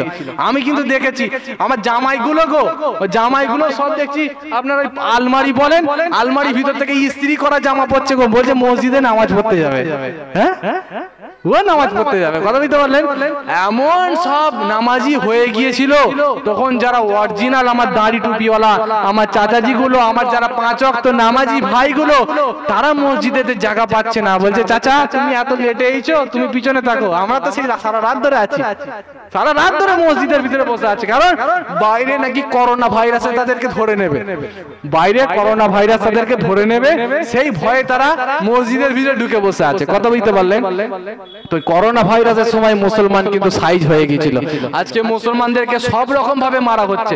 একটা লতিফা বলছি অল্প সময়, আপনারা একটু বুঝে নেবার চেষ্টা করবেন। একটা অল্প সময়ের জন্য একটা লতিফা বলছি। বাঘ, এই যে আপনার এই জঙ্গলের যে রাজা, জঙ্গলের রাজার নাম কি বলেন তো? সিংহ না? শের বলে বা সিংহ বলেন আপনার, ওই যে সিংহ। তো ওই জঙ্গলের রাজা সিংহ, সে মনে করছে যে এত বড় সাম্রাজ্য আমার, এত বড় জঙ্গল, এত বড় আমার রাজত্ব, এত বড় যে আমার সাম্রাজ্য আছে, আমি তো প্রত্যেকটা জায়গায় বা পুরো এই রাজ্যটাকে আমার একার দ্বারা কভার করা অসম্ভব হয়ে যাবে, তাই আমার কিছু প্রতিনিধি দরকার। প্রতিনিধি আমি এক একটা জায়গায় কিছু কিছু করে আমার লিডারকে তৈরি করে দেবো, তারা ওই এলাকাটা পরিচালনা করবে। অর্থাৎ ধরেন পশ্চিম বাংলার, অর্থাৎ পশ্চিম বাংলার ধরেন আপনার রাজা হচ্ছে বাঘ বা শের, ঠিক আছে, বা সিংহ বলেন, এই সিংহ। আর এক একটা জায়গায় কিন্তু প্রতিনিধি অর্থাৎ এমএলএ ঠিক করে দিয়েছে যে তারা ওই জায়গাগুলো একটু শাসন করবে বা রাজত্ব করবে। এবার এক জায়গায় ঠিক করে দিয়েছে কাকে গো? বাঁদরকে। কথা বুঝতে পারলেন? বাঁদরকে ঠিক করে দিয়েছে। আর বাঁদরের টার্গেট হচ্ছে শুধু মারা, যে আমি নেতা হয়েছি মানে সব বেটাকে মেরে সাইজ করে দেবো। কথা বুঝতে পারলেন? তো বাঁদরের কাছে এখন, বাঁদরকে এখন নেতৃত্ব দিতে দিয়েছে সিংহ, যে আমি রাজা আছি, তুমি ওই এলাকাটা তুমি সামলাবে। আর বাঁদর শুধু প্রত্যেকদিন সকালবেলা একজনকে দেখতে পায়, সেটা হচ্ছে খরগোশ। খরগোশকে শুধু কানটা, খরগোশের কান বড় বড় হয় না, খরগোশের কানটাকে বারবার করে শুধু টানে আর থাপ্পড় মারে, বলে যে তুই টুপি কেন পরিস? এক চড় মারে, বলে যে তুই টুপি কেন পরিস? বলে যে না আমার কানগুলো বড় বড়, আমি যদি বড় টুপি পরি আমার কানের মধ্যে আমার সমস্যা হয়, বা আমি এই কানগুলো আমার বড় বড় হওয়ার কারণে আমার টুপি মাথায় পুরোটা ঢুকে না। শীতের টুপি বা ওই বাঁদরের টুপি তো, আপনার খরগোশের টুপি তো, কথা বুঝতে পারলেন? আপনার আমার এরকম টুপি নয়, তোর কানের মধ্যে ঢুকে না, অর্থাৎ সে মাথায় পড়তে পারে না। আর তাকে দুবার তিনবার চারবার বলেন, শুধু তার কান ধরে এক চাপড় মারে আর চড় মেরে তখন বলতে আরম্ভ করে যে তুমি টুপি কেন পরুনি, টুপি কেন পরুনি। বারবার করে যখন মারতে আরম্ভ করে খরগোশকে, খরগোশ তখন একবার ঠিক করেছে, যে খরগোশ ঠিক করেছে যে আমি আমার রাজার কাছে গিয়ে নালিশ করব যে আপনি ওই জায়গাতে যে প্রতিনিধিটাকে ঠিক করে দিয়েছেন, সে প্রতিনিধি খুব আমার উপরে দিন রাত ধরে শুধু অত্যাচার করে, অর্থাৎ আমার কোনো দোষ না পেলেও এমনি এমনি আমাকে মারধর করে, এমনি এমনি মারধর করে। কথা বুঝতে পারলেন? যখন এবার সিংহর কাছে গিয়ে যখন নালিশ করেছে, সিংহ তখন বলতে আরম্ভ করেছে যে একবার বাঁদরকে ডাকলো, যে বাঁদর মশাই একবার এখানে আসো। বাঁদর যখন এইছে, বাঁদরকে তখন শিখিয়ে দিচ্ছে, বাবা তোমার যেহেতু মারারই ইচ্ছা আছে তো তুমি মারো, অসুবিধা নেই, কোনো কিছু একটা রিজন, একটা অজুহাত দেখিয়ে মারো, এমনি এমনি কি আর মারে? তুমি বলো যে না কলা আনো, কলা আনতে পাঠাবে। এবার কলা যখন আনবে তখন দেখতে পাবে যে না কলার যেহেতু খোলাটা যেহেতু ছাড়িয়ে দেয়নি, তখন বলো যে কলা তুই এনে দিয়েছিস আমাকে কিন্তু খোলা ছাড়িয়ে দিসনি, মার এক চাপড়, এইভাবে মারো। বা তুমি হয়তো বললে যে না ছোলা আনো, ছোলা যখন আনবে ছোলার সাথে যেহেতু মশলা যদি না দেয়, তখন তুমি বলবে যে না ছোলা এনেছিস বটে, মশলা কেন দিসনি, মার এক থাপড়। এরকম ভাবে অজুহাত দেখিয়ে দেখিয়ে একটা করে রিজন দেখিয়ে দেখিয়ে চড় মারবে, ঠিক আছে? এমনি এমনি মারবে না, তাহলে আমার কাছে নালিশ জানাতে। কথা বুঝতে পারলেন? এভাবে যখন বলল, যখন বাঁদরকে যখন এই বুদ্ধিটা যখন ওই সিংহ যখন দিয়ে দিল, তখন বাঁদর ঠিক করে নিল যে ঠিক আছে তাহলে এইভাবেই তাহলে তাকে মারবো। কথা বুঝতে পারলেন? এভাবেই তাহলে নেক্সট টাইম থেকে তাহলে একে এভাবেই তাহলে মারতে হবে। আর এই সমস্ত বুদ্ধিগুলো যখন দিচ্ছে, এগুলো সব কিন্তু খরগোশ সব শুনে ফেলেছে, এগুলো সব খরগোশ সব শুনে ফেলেছে। শুনে ফেলার পরে তখন খরগোশও ঠিক করে নিয়েছে আমাকে যেটা বলবে আমি কিন্তু সেভাবেই কিন্তু করব। তারপরে যখন চলে গেল, পরের দিন সকালে খরগোশকে দেখার পরে রাগে রাগে ডাকছে বাঁদর, রাগে রাগে খরগোশকে ডাকছে কাছায়। কাছে আসার পরে তখন খরগোশকে বলছে যে আমার জন্য ছোলা নিয়ে আসো আর আমার জন্য কলা নিয়ে আসো। কথা বুঝতে পারলেন? ছোলা আর কলা এই দুটো আনতে পাঠিয়েছে। এবার খরগোশ চলে গেল কোথায়? আনতে গেছে। আনতে যখন কলাও সে ছাড়িয়ে এনেছে, কেন শুনে ফেলেছে যেহেতু কলা খোলা যদি না ছাড়াই তাহলে আমাকে মারবে, তো সে কলার খোলাও সে ছাড়িয়ে এনেছে। আবার এইদিকে ওই আপনার ছোলার জন্য মশলা কিন্তু মাখিয়ে এনেছে, যেন মারতে যেন না পারে, কোন রকম ভাবে মারতে দেবে না। কিন্তু যখন ছোলা এনেছে, কলা যখন এনেছে, কলা এনে ছোলা এনে বলছে বাঁদর মশাই আনেন আপনার জন্য এনে দিয়েছি। বাঁদর তখন দেখে অবাক যে না ছোলাও এনেছে আবার মশলা মাখানো, আর কলাও এনেছে আবার খোলা ছাড়া। যখন দেখছে যে কোন রকম ভাবে মারার সুযোগ পাইনি, তখন বলছে তুই টুপি কেন পরিসনি মা? সেই টুপিতে সে পড়ে গেছে। কথা বুঝতে পারলেন? সেই টুপির পিছনে সে পড়ে আছে, যেন টুপি কেন পরিসনি। তো আমাদের এখন বর্তমান মুসলমানদের এই রকম অবস্থা যে তুমি এনআরসি বলো, এনপিআর বলো, আর আপনার এই সিএ বলেন, আপনি এই ওয়াকাফ বলেন, সব রকম ভাবে একটাই উদ্দেশ্য হচ্ছে কি মুসলমানদেরকে এই দেশ থেকে পাঠিয়ে দেবো, বা মুসলমানদেরকে একটা কোণঠাসা করে দেবো, মুসলমানদেরকে একটা সাইজ করার একটা চেষ্টা। কথা বুঝতে পারলেন? তাই আপনাকে আমাকে কিন্তু সজাগ হতে হবে, তাই আপনাকে আমাকে কিন্তু আল্লাহর প্রতি কিন্তু ফিরে আসতে হবে। আর নাহলে আপনি যত সালেরই আপনি ওই আপনার কি বলে যে আপনি যত সালেরই আপনি ডকুমেন্টস বের করেন, যত আপনার ডকুমেন্টস আছে সব রকমের যদি শো করেন, তারপর ওই যে টুপি কেন পড়িসনি মেরেছে, তো আপনাকে আমাকে কিন্তু মারবে। এক আল্লাহর পথে যদি আমি যদি ফিরে আসতে পারি, এক আল্লাহকে যদি স্মরণ করতে পারি, তাহলে আপনার আল্লাহ পাক আপনাকে আমাকে কুদরতি ভাবে হেফাজত করবে, কুদরতি ভাবে আল্লাহ পাক আপনার আমার উপরে কিন্তু দয়া করবে। কথা বলতে বলেন ভাইরা, আমার দোস্তরা, আমার তরুণ যুবকেরা, আল্লাহ পাক পবিত্র কোরআনের মধ্যে জানাচ্ছেন, আফা হাসিবতুম আন্নামা খলাকনাকুম আবাসা, আমার বান্দারা তোমাদেরকে আমি আল্লাহ পাক বেকার দুনিয়ার জমিনেতে প্রেরণ করিনি। আল্লাহ পাক যদি চাইতেন আপনাকে আমাকে বাঁদর করে পাঠাতে পারতেন কি পারতেন না? পারতেন না? আল্লাহ পাকের এই ক্ষমতা আছে বলে মনে হয়? হ্যাঁ আছে। আল্লাহ পাক যদি চাইতেন আপনাকে আমাকে গরু করে পাঠাতে পারতেন, আল্লাহ পাক যদি চাইতেন আপনাকে আমাকে খরগোশ করে পাঠাতে পারতেন, আল্লাহ পাক যদি চাইতেন আপনাকে আমাকে ওই সমস্ত গবাদি পশু করে আল্লাহ পাক পাঠাতে পারতেন, কিন্তু আল্লাহ পাক সেটা করলেন না। আমার আল্লাহ পাক 18,000 মাখলুকাতের মধ্যে শ্রেষ্ঠ মাখলুকাত করে আল্লাহ মানুষ করে আপনাকে আমাকে দুনিয়ার জমিনেতে প্রেরণ করে দিলেন। জোরে বলেন না সুবহানাল্লাহ। ও ভাই জানেরা, নওজওয়ানেরা, আমার তরুণ যুবকেরা ও আমার মুরব্বীরা, শুনে রেখে দেন, জেনে রেখে দেন, আমার রব্বুল আলামিন আল্লাহ পাক 18,000 মাখলুকাতের মধ্যে শ্রেষ্ঠ মাখলুকাত করে আপনাকে আমাকে দুনিয়ার জমিনেতে প্রেরণ করে দিলেন। তরুণ যুবকেরা খেয়াল করেন, লক্ষ্য করেন, আল্লাহ পাক পবিত্র কোরআন মাজিদের মধ্যে জানিয়েছেন, লাকাদ কাররামনা বানি আদম, আদমের আওলাদকে আমি আল্লাহ পাক উচ্চ মর্যাদার অধিকারী করে দিয়েছি। আরো জোরে বলেন না সুবহানাল্লাহ। ও যুবকেরা, ও আমার তরুণেরা, ও আমার মুরব্বীরা, পবিত্র কোরআনের মধ্যে আল্লাহ পাক জানিয়ে দিলেন, লাকাদ খালাকনাল ইনসানা ফি আহসানি তাকবীম। আল্লাহ পাক জানিয়ে দিলেন, আমি মানুষকে সুন্দর আকৃতি দিয়ে, আকার আকৃতি দিয়ে আমি মানুষকে আল্লাহ দুনিয়ার জমিনেতে প্রেরণ করে দিয়েছি। মানুষকে আল্লাহ পাক সুন্দর আকৃতি দিয়ে দুনিয়ার জমিনেতে প্রেরণ করলেন, 18,000 মাখলুকাতের মধ্যে শ্রেষ্ঠ মাখলুকাত করে প্রেরণ করলেন।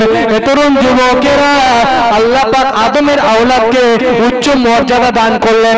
তরুণ যুবকেরা, আপনার আমার নবী জনাবে মুহাম্মদুর রাসূলুল্লাহ উম্মতি করে আল্লাহ পাক আপনাকে আমাকে দুনিয়ার জমিনেতে প্রেরণ করে দিয়েছে। তারপরে আমার আল্লাহ পাক জানাচ্ছেন যে আফা হাসিবতুম আন্নামা খলাকনাকুম আবাসা, আমার বান্দারা তোমাদেরকে আমি আল্লাহ বেকার দুনিয়াতে কিন্তু প্রেরণ করিনি, আমি আল্লাহ বেকার পাঠাইনি। তাহলে আল্লাহ পাক কিসের জন্য পাঠালেন? আল্লাহ পাক পবিত্র কোরআন মাজিদের মধ্যে অন্য জায়গায় জানাচ্ছেন, ওমা খলাকতুল জিন্না ওয়াল ইনসা ইল্লা লিয়াবুদুন, আমি আল্লাহ জিন জাতি এবং মনুষ্য জাতিকে, জিন সম্প্রদায় এবং মনুষ্য সম্প্রদায়কে কেবলমাত্র আমি আল্লাহ পাকের ইবাদতেরই জন্য দুনিয়ার জমিনেতে প্রেরণ করেছি। জোরে বলেন না সুবহানাল্লাহ। এবার ইবাদতের জন্য যেহেতু আল্লাহ পাক প্রেরণ করেছেন, আপনাকে আমাকে তো ইবাদত করাই তো দরকার। কথা ঠিক না বেঠিক? ইবাদত করা দরকার। কারণ হচ্ছে আপনার ওই দেখবেন আমরা যখন বাড়ির মধ্যে যাই, আপনার আমার মধ্যে সব বিবাহ হয়েছে তো নাকি? আমাদের বিবাহ হয়নি? আপনাদের পাড়ায় বিবাহ হয় তো নাকি? বিবাহ হয়। আপনাদের পাড়ায় যখন জামাই আসে, জামাইকে স্লিপচিতে হাত ধুতে দেন তো নাকি জি? স্লিপচি হাত ধুতে দেন তো? তাহলে স্লিপচিতে মানুষ কি মানে আপনারা পানি খেতে দেন না, হাত ধুতে দেন? হাত ধুতে দেন। তাহলে স্লিপচি যে তৈরি করেছে তার হচ্ছে উদ্দেশ্য আছে, কারণ ওই স্লিপচিতে মানুষেরা হাত ধোয়ার জন্য যেন ব্যবহার করে, তাই না? আই দেখেন না, আমরা যখন বাড়িতে গেলাম, বাড়িতে যাওয়ার পরে একটা গ্লাস দিল, গ্লাসে করে পানি পান করতে দিল, কত বুঝতে পারলেন? আচ্ছা, এই পানি পান করার জন্য কিন্তু গ্লাসটা দেওয়া হলো, এই গ্লাসের মধ্যে মাশাআল্লাহ বসেন না, ওখানে চেয়ার আছে, আচ্ছা ঠিক আছে। তো যে কথা আপনাদেরকে বলছিলাম যে বাড়ির মধ্যে যাওয়ার পরে স্লিপচি দেওয়া হলো, এই স্লিপচি যে তৈরি করেছে তার একটা উদ্দেশ্য আছে, যে এই স্লিপচিতে আলেম ওলামারা আসবে বা জামাই আসবে, তারা হাত ধুবে, কথা ঠিক না বেঠিক? আবার কিছুক্ষণ পরে দেখা যাচ্ছে যখন আমি পানি খেতে চাইছি বা জামাইরা যখন পানি খেতে চায়, তখন ওই স্লিপচি ওই গ্লাসে করে কিন্তু তাদেরকে পানিও কিন্তু পান করতে দেওয়া হয়। হ্যাঁ, গ্লাসে আপনাদের এখানে হাত ধুতে দেয় না তো? হাত ধুতে দেয় না তো? আর স্লিপচিতে পানি পান করতে দেন নাকি?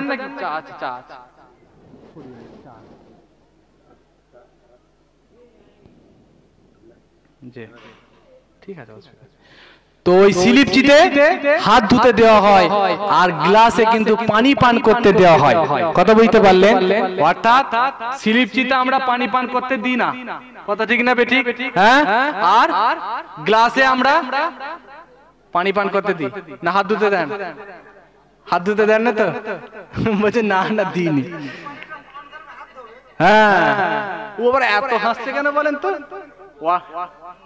Auto system. ও আচ্ছা আচ্ছা, ঠিক আছে, হাসো তুমি, অসুবিধা নেই। তোমার হাসি শুনে মাঝে মধ্যে আমাদেরকেও হাসি লেগে যাচ্ছে। হ্যাঁ হ্যাঁ হ্যাঁ হ্যাঁ, ঠিক আছে, বুঝতে পেরেছি। তো যাই হোক, যে কথা আপনাদেরকে বলছিলাম, তাহলে যারা গ্লাস তৈরি করেছে তাদের হচ্ছে উদ্দেশ্য হলো গ্লাসে মানুষ পানি পান করবে, আর যে স্লিপচি তৈরি করেছে তার হচ্ছে উদ্দেশ্য হলো স্লিপচিতে মানুষ হাত ধুবে। তার উদ্দেশ্যগুলোকে আমরা মান্যতা দিয়ে, তাদের উদ্দেশ্যগুলোকে আমরা প্রাধান্য দিয়ে আমরা স্লিপচিতে কিন্তু হাত ধুই, কথা ঠিক না বেঠিক? আর গ্লাসেতে আমরা পানি পান করি, কথা ঠিক না বেঠিক? আর তাদের উদ্দেশ্যগুলোকে আমরা মান্যতা দিয়ে থাকি, তাদের উদ্দেশ্যগুলোকে আমরা প্রাধান্য দিয়ে থাকি। কিন্তু অনুরূপ ভাবে আমার আল্লাহ যখন সৃষ্টি করেছেন, আমার আল্লাহ জানিয়ে দিচ্ছেন, আমার বান্দারা তোমাদেরকে আমি আল্লাহ পাক সৃষ্টি করেছি আমি আল্লাহর ইবাদতের জন্য। এবার বলেন যে মানুষের যে উদ্দেশ্যটাকে আমরা প্রাধান্য দিলাম, স্লিপচিতে আমরা হাত ধুচ্ছি, গ্লাসে আমরা পানি খাচ্ছি, গ্লাসে আমরা থুতু ফেলছি না, গ্লাসে আমরা হাত ধুচ্ছি না, তাহলে তাদের উদ্দেশ্যগুলোকে আমরা প্রাধান্য দিচ্ছি। আর আল্লাহ পাকের উদ্দেশ্য হলো আমার বান্দা বান্দিরা দুনিয়াতে গিয়ে আমি আল্লাহ পাকের ইবাদত করবে, আমি আল্লাহ পাকের আরাধনা উপাসনা করবে। তাহলে সেই আল্লাহ পাকের উদ্দেশ্যটাকে প্রাধান্য দেওয়ার দরকার আছে না নাই? আছে না? মানতেই হবে, এক আল্লাহ পাকের উদ্দেশ্যকে আপনার প্রাধান্য দিতেই হবে, এক আল্লাহকে আপনাকে স্মরণ করতে হবে। কারণ আল্লাহ পাক জানাচ্ছেন আমি আল্লাহ তোমাদেরকে বেকার দুনিয়ার জমিনেতে প্রেরণ করিনি। ও ভাই জানেরা, নওজওয়ানেরা, আমার তরুণ যুবকেরা, আমার মুরব্বীরা, শুনে রেখে দেন, জেনে রেখে দেন, আল্লাহ পাক আপনাকে আমাকে বেকার দুনিয়ার জমিনেতে প্রেরণ করেননি। আল্লাহ পাক আপনাকে আমাকে ইবাদতের জন্য দুনিয়ার জমিনেতে প্রেরণ করেছেন। যুবকেরা, আমার তরুণেরা, আমার মুরব্বীরা, আল্লাহ পাক জানিয়ে দিলেন ইয়া আইয়ুহান নাস আবুদু রাব্বাকুমুল্লাযী খালাকাকুম, আমার বান্দা বান্দিরা, ও মনুষ্য জাতি, তোমরা আমি আল্লাহ পাকের ইবাদতের মধ্যে মশগুল হও।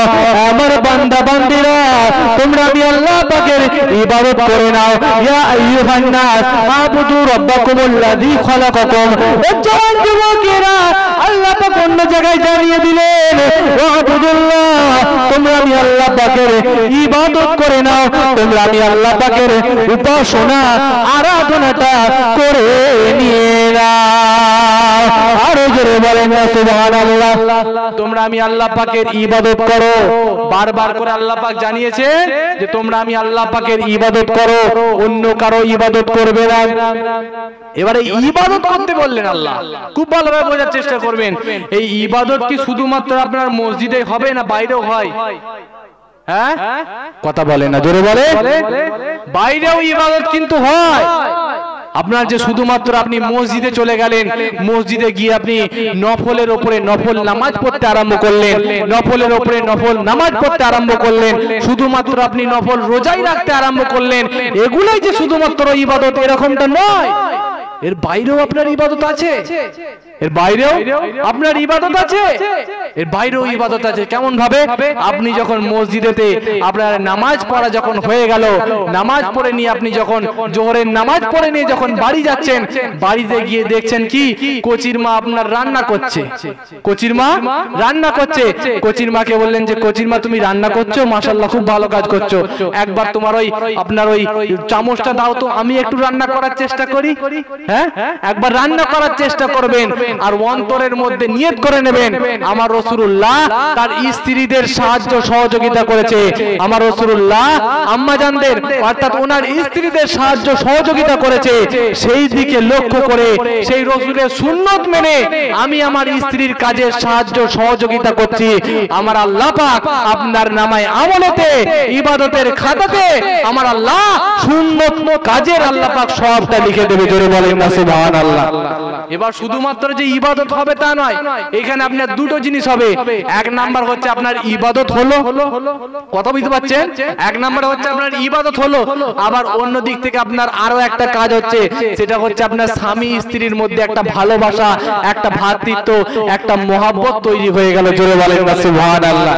যেমন আপনার দুনিয়াবি কাজে লেগে যাবে, আবার অন্য দিক থেকে আপনার কিয়ামতের দিনেতে সেটাও কিন্তু আপনার কিয়ামতের দিনেতে আল্লাহ পাকের ওই ইবাদতটা কিয়ামতের দিনেতে আপনার জান্নাতে যাওয়ার একটা জরিয়াও হয়ে যেতে পারে। জোরে বলেন না সুবহানাল্লাহ। আপনি বাড়িতে যাবেন, এই বাড়িতে গিয়ে আপনি যখন ডান দিকে কাত হয়ে যদি ঘুমান, আমরা ঘুমাই তো নাকি জি?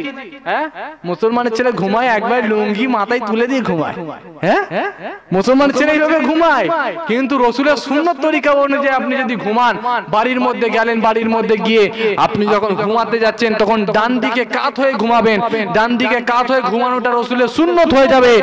ডান দিকে কাত হয়ে ঘুমালে একদিক দিয়ে আপনার রাসূলের সুন্নাত মানার জন্য আল্লাহ পাক আপনার নামায় আমলে ইবাদতে সব লিখে দেবে। জোরে বলেন না সুবহানাল্লাহ। আর অন্য দিক থেকে ডান দিকে যদি কাত হয়ে ঘুমান, আল্লাহ পাকের রহমতে আপনার হার্টের সমস্যাটা হওয়া থেকে আল্লাহ পাক আপনাকে বিরত রাখবে। জোরে বলেন না সুবহানাল্লাহ। কারণ বাম দিকে যদি আপনি ঘুমান, আমাদের হার্ট কোন দিকে আছে গো? বলেন, বাম দিকে না? বাম দিকে আছে। আপনি আমি যদি বাম দিকে কাত হয়ে যদি ঘুমাই, তাহলে আপনার আমার এই হার্টটা চলাচল করা, হ্যাঁ, আপনার হার্টে অ্যাটাক হওয়ার একটা সম্ভাবনা থাকে। যারা বাম দিকে কাত হয়ে ঘুমায় তাদের দেখবেন হার্ট অ্যাটাক হয়ে যাওয়ার সম্ভাবনা থাকে, কিন্তু আপনি যদি ডান দিকে কাত হয়ে ঘুমান তাহলে হার্ট অ্যাটাক হওয়ার এই সম্ভাবনাটা আল্লাহ পাক আপনার রাখবে না। আপনি ডান দিকে কাত হয়ে ঘুমালে আপনার শরীরে অসুখ বিসুখ হবে না, আপনার হার্ট অ্যাটাক হওয়ার থেকে আপনি বিরত থাকবেন। আবার অন্য দিক থেকে আল্লাহ আপনার নামায় আমলে ইবাদতের সওয়াবটাও লিখে দেবে। জোরে বলেন না সুবহানাল্লাহ। তাহলে মসজিদের বাইরেও ইবাদত আছে না নাই? জোরে বলে, মসজিদের বাইরেও ইবাদত আছে। আবার অন্য দিক থেকে দেখেন, আপনি যখন বাড়ির মধ্যে যখন বের হবেন, বাড়ির মধ্যে বেরিয়ে আপনার যখন আত্মীয় স্বজন পাড়া প্রতিবেশীর সাথে যখন দেখা করতে যাবেন, তখন আপনি মনে মনে নিয়ত করে নেবেন যে আজকে আমি বেরোচ্ছি, আমি আমার আত্মীয় স্বজন পাড়া প্রতিবেশী ভাইদেরকে সালাম দেওয়ার উদ্দেশ্যে বের হচ্ছি। আপনার বাজারে যাবেন, বাজারে গিয়ে কাজ মেটানো হবে, আপনার ভাইদেরকে সালাম দেওয়াও হবে। আল্লাহ পাক আপনার নামায় আমলেতে আল্লাহ পাক ইবাদতের সবটাও লিখে দেবে। জোরে বলেন না সুবহানাল্লাহ। তাহলে আপনার ভাইদেরকে সালাম দেওয়ার উদ্দেশ্যে বের হলেন বলে আল্লাহ পাক আপনার নামায় আমলে ইবাদতের সবটা লিখে দিল। আবার অন্য দিক থেকে দেখেন, আপনার ভাইদেরকে যখন সালাম দিলেন, সালাম দেওয়ার জন্য আপনার সাথে একটা ভালোবাসা, একটা ভ্রাতৃত্ব, একটা মহব্বতটাও তৈরি হয়ে গেল। জোরে বলেন না সুবহানাল্লাহ। তাহলে আপনার প্রত্যেকটা দেখেন নবীর সুন্নতের পিছনে যেমন করে আপনার দুনিয়াবি আপনার কাজে লেগে যাবে, দুনিয়াবি আপনার উপকার হয়ে যাবে, আবার অন্য দিক থেকে আল্লাহর রাসূলের সুন্নত মানার জন্য ইবাদতের সবটা আমার আল্লাহ পাক নামায় আমলেতে লিখে দেবে। জোরে বলেন না সুবহানাল্লাহ। তাহলে আল্লাহর নবীর সুন্নতগুলো মানবো তো নাকি যে আপনারা? জোরে বলেন না, মানবো না? মানতে হবে আপনাকে আমাকে। আবার এই দিকে আরেকটা জিনিস লক্ষ্য করেন, আল্লাহ রাসূল জানিয়েছেন 1400 বছর আগে যে তোমরা যখন কাপড় পরিধান করবে তখন তোমরা এই টাকনুর উপরে তোমরা কাপড়টাকে পরিধান করবে। কথা বুঝতে পারলে? আল্লাহ রাসূল জানিয়েছেন তোমরা যখন কাপড় পরিধান করবে টাকনুর উপরে কাপড় পরিধান করবে। আর মেডিকেল সায়েন্স বর্তমান সময়েতে বলছে, মেডিকেল সায়েন্স যে মানুষেরা যখন কাপড় পরিধান করে তারা যেন ওই টাকনুর উপরে যেন কাপড় পরিধান করে, কারণ সূর্যের তাপ থেকে সূর্য থেকে এক ধরনের লাইট, একটা রশ্মি তৈরি হয়। ওই সূর্যের ওই লাইটটা যদি পায়ের গিরার মধ্যে গিয়ে লাগে তাহলে কিন্তু ওই সূর্যের পায়ের গিরার মধ্যে যখন গিয়ে লাগবে তখন ওইখানে এক ধরনের হরমোন তৈরি হয়ে যাবে। জোরে বলেন না সুবহানাল্লাহ। আর ওইটাকে যদি কাপড় দিয়ে যদি ঢাকা দিয়ে রাখা হয় তাহলে কিন্তু ওই পায়ের গিরাটা কিন্তু ঢাকা পড়ে যাবে। ঢাকা পড়ে যাওয়ার জন্য সূর্যের তাপ লাগতে পারবে না, আর না লাগার জন্য ওখানে হরমোন তৈরি হবে না। হরমোন তৈরি না হওয়ার জন্য শরীরের মধ্যে নানা রকম রোগ ব্যাধিগুলো কিন্তু তৈরি হয়ে যাবে। তাহলে যদি আপনি টাকনুর উপরে যদি পায়জামা পরেন বা কাপড়টা যদি পরেন, লুঙ্গিটা যদি পরেন, সূর্যের তাপ লাগলো, হরমোন তৈরি হয়ে গেল, শরীর ভালো থাকলো। আবার অন্য দিক থেকে রাসূলের সুন্নাত মানার জন্য, হাদিস মোতাবেক চলার জন্য আল্লাহ পাক আপনার নামায় আমলে ইবাদতের সবটাই লিখে দিল। জোরে বলেন না সুবহানাল্লাহ। তাহলে একদিক থেকে আপনার দুনিয়াবি যেমন কাজে লেগে যাবে, আবার অন্য দিক থেকে আপনার ইবাদতের সবটাও আমার আল্লাহ পাক লিখে দেবে। জোরে বলেন না সুবহানাল্লাহ। তাহলে আমরা সবাই বলি যে আল্লাহ পাক আপনাকে আমাকে যেন আমরা রাসূলের সুন্নাত তরিকা অনুযায়ী যেন চলতে পারি। বলেন না আল্লাহুম্মা আমিন। জোরে বলেন না আল্লাহুম্মা আমিন। একবার দরুদ শরীফ আল্লাহুম্মা সাল্লি আলা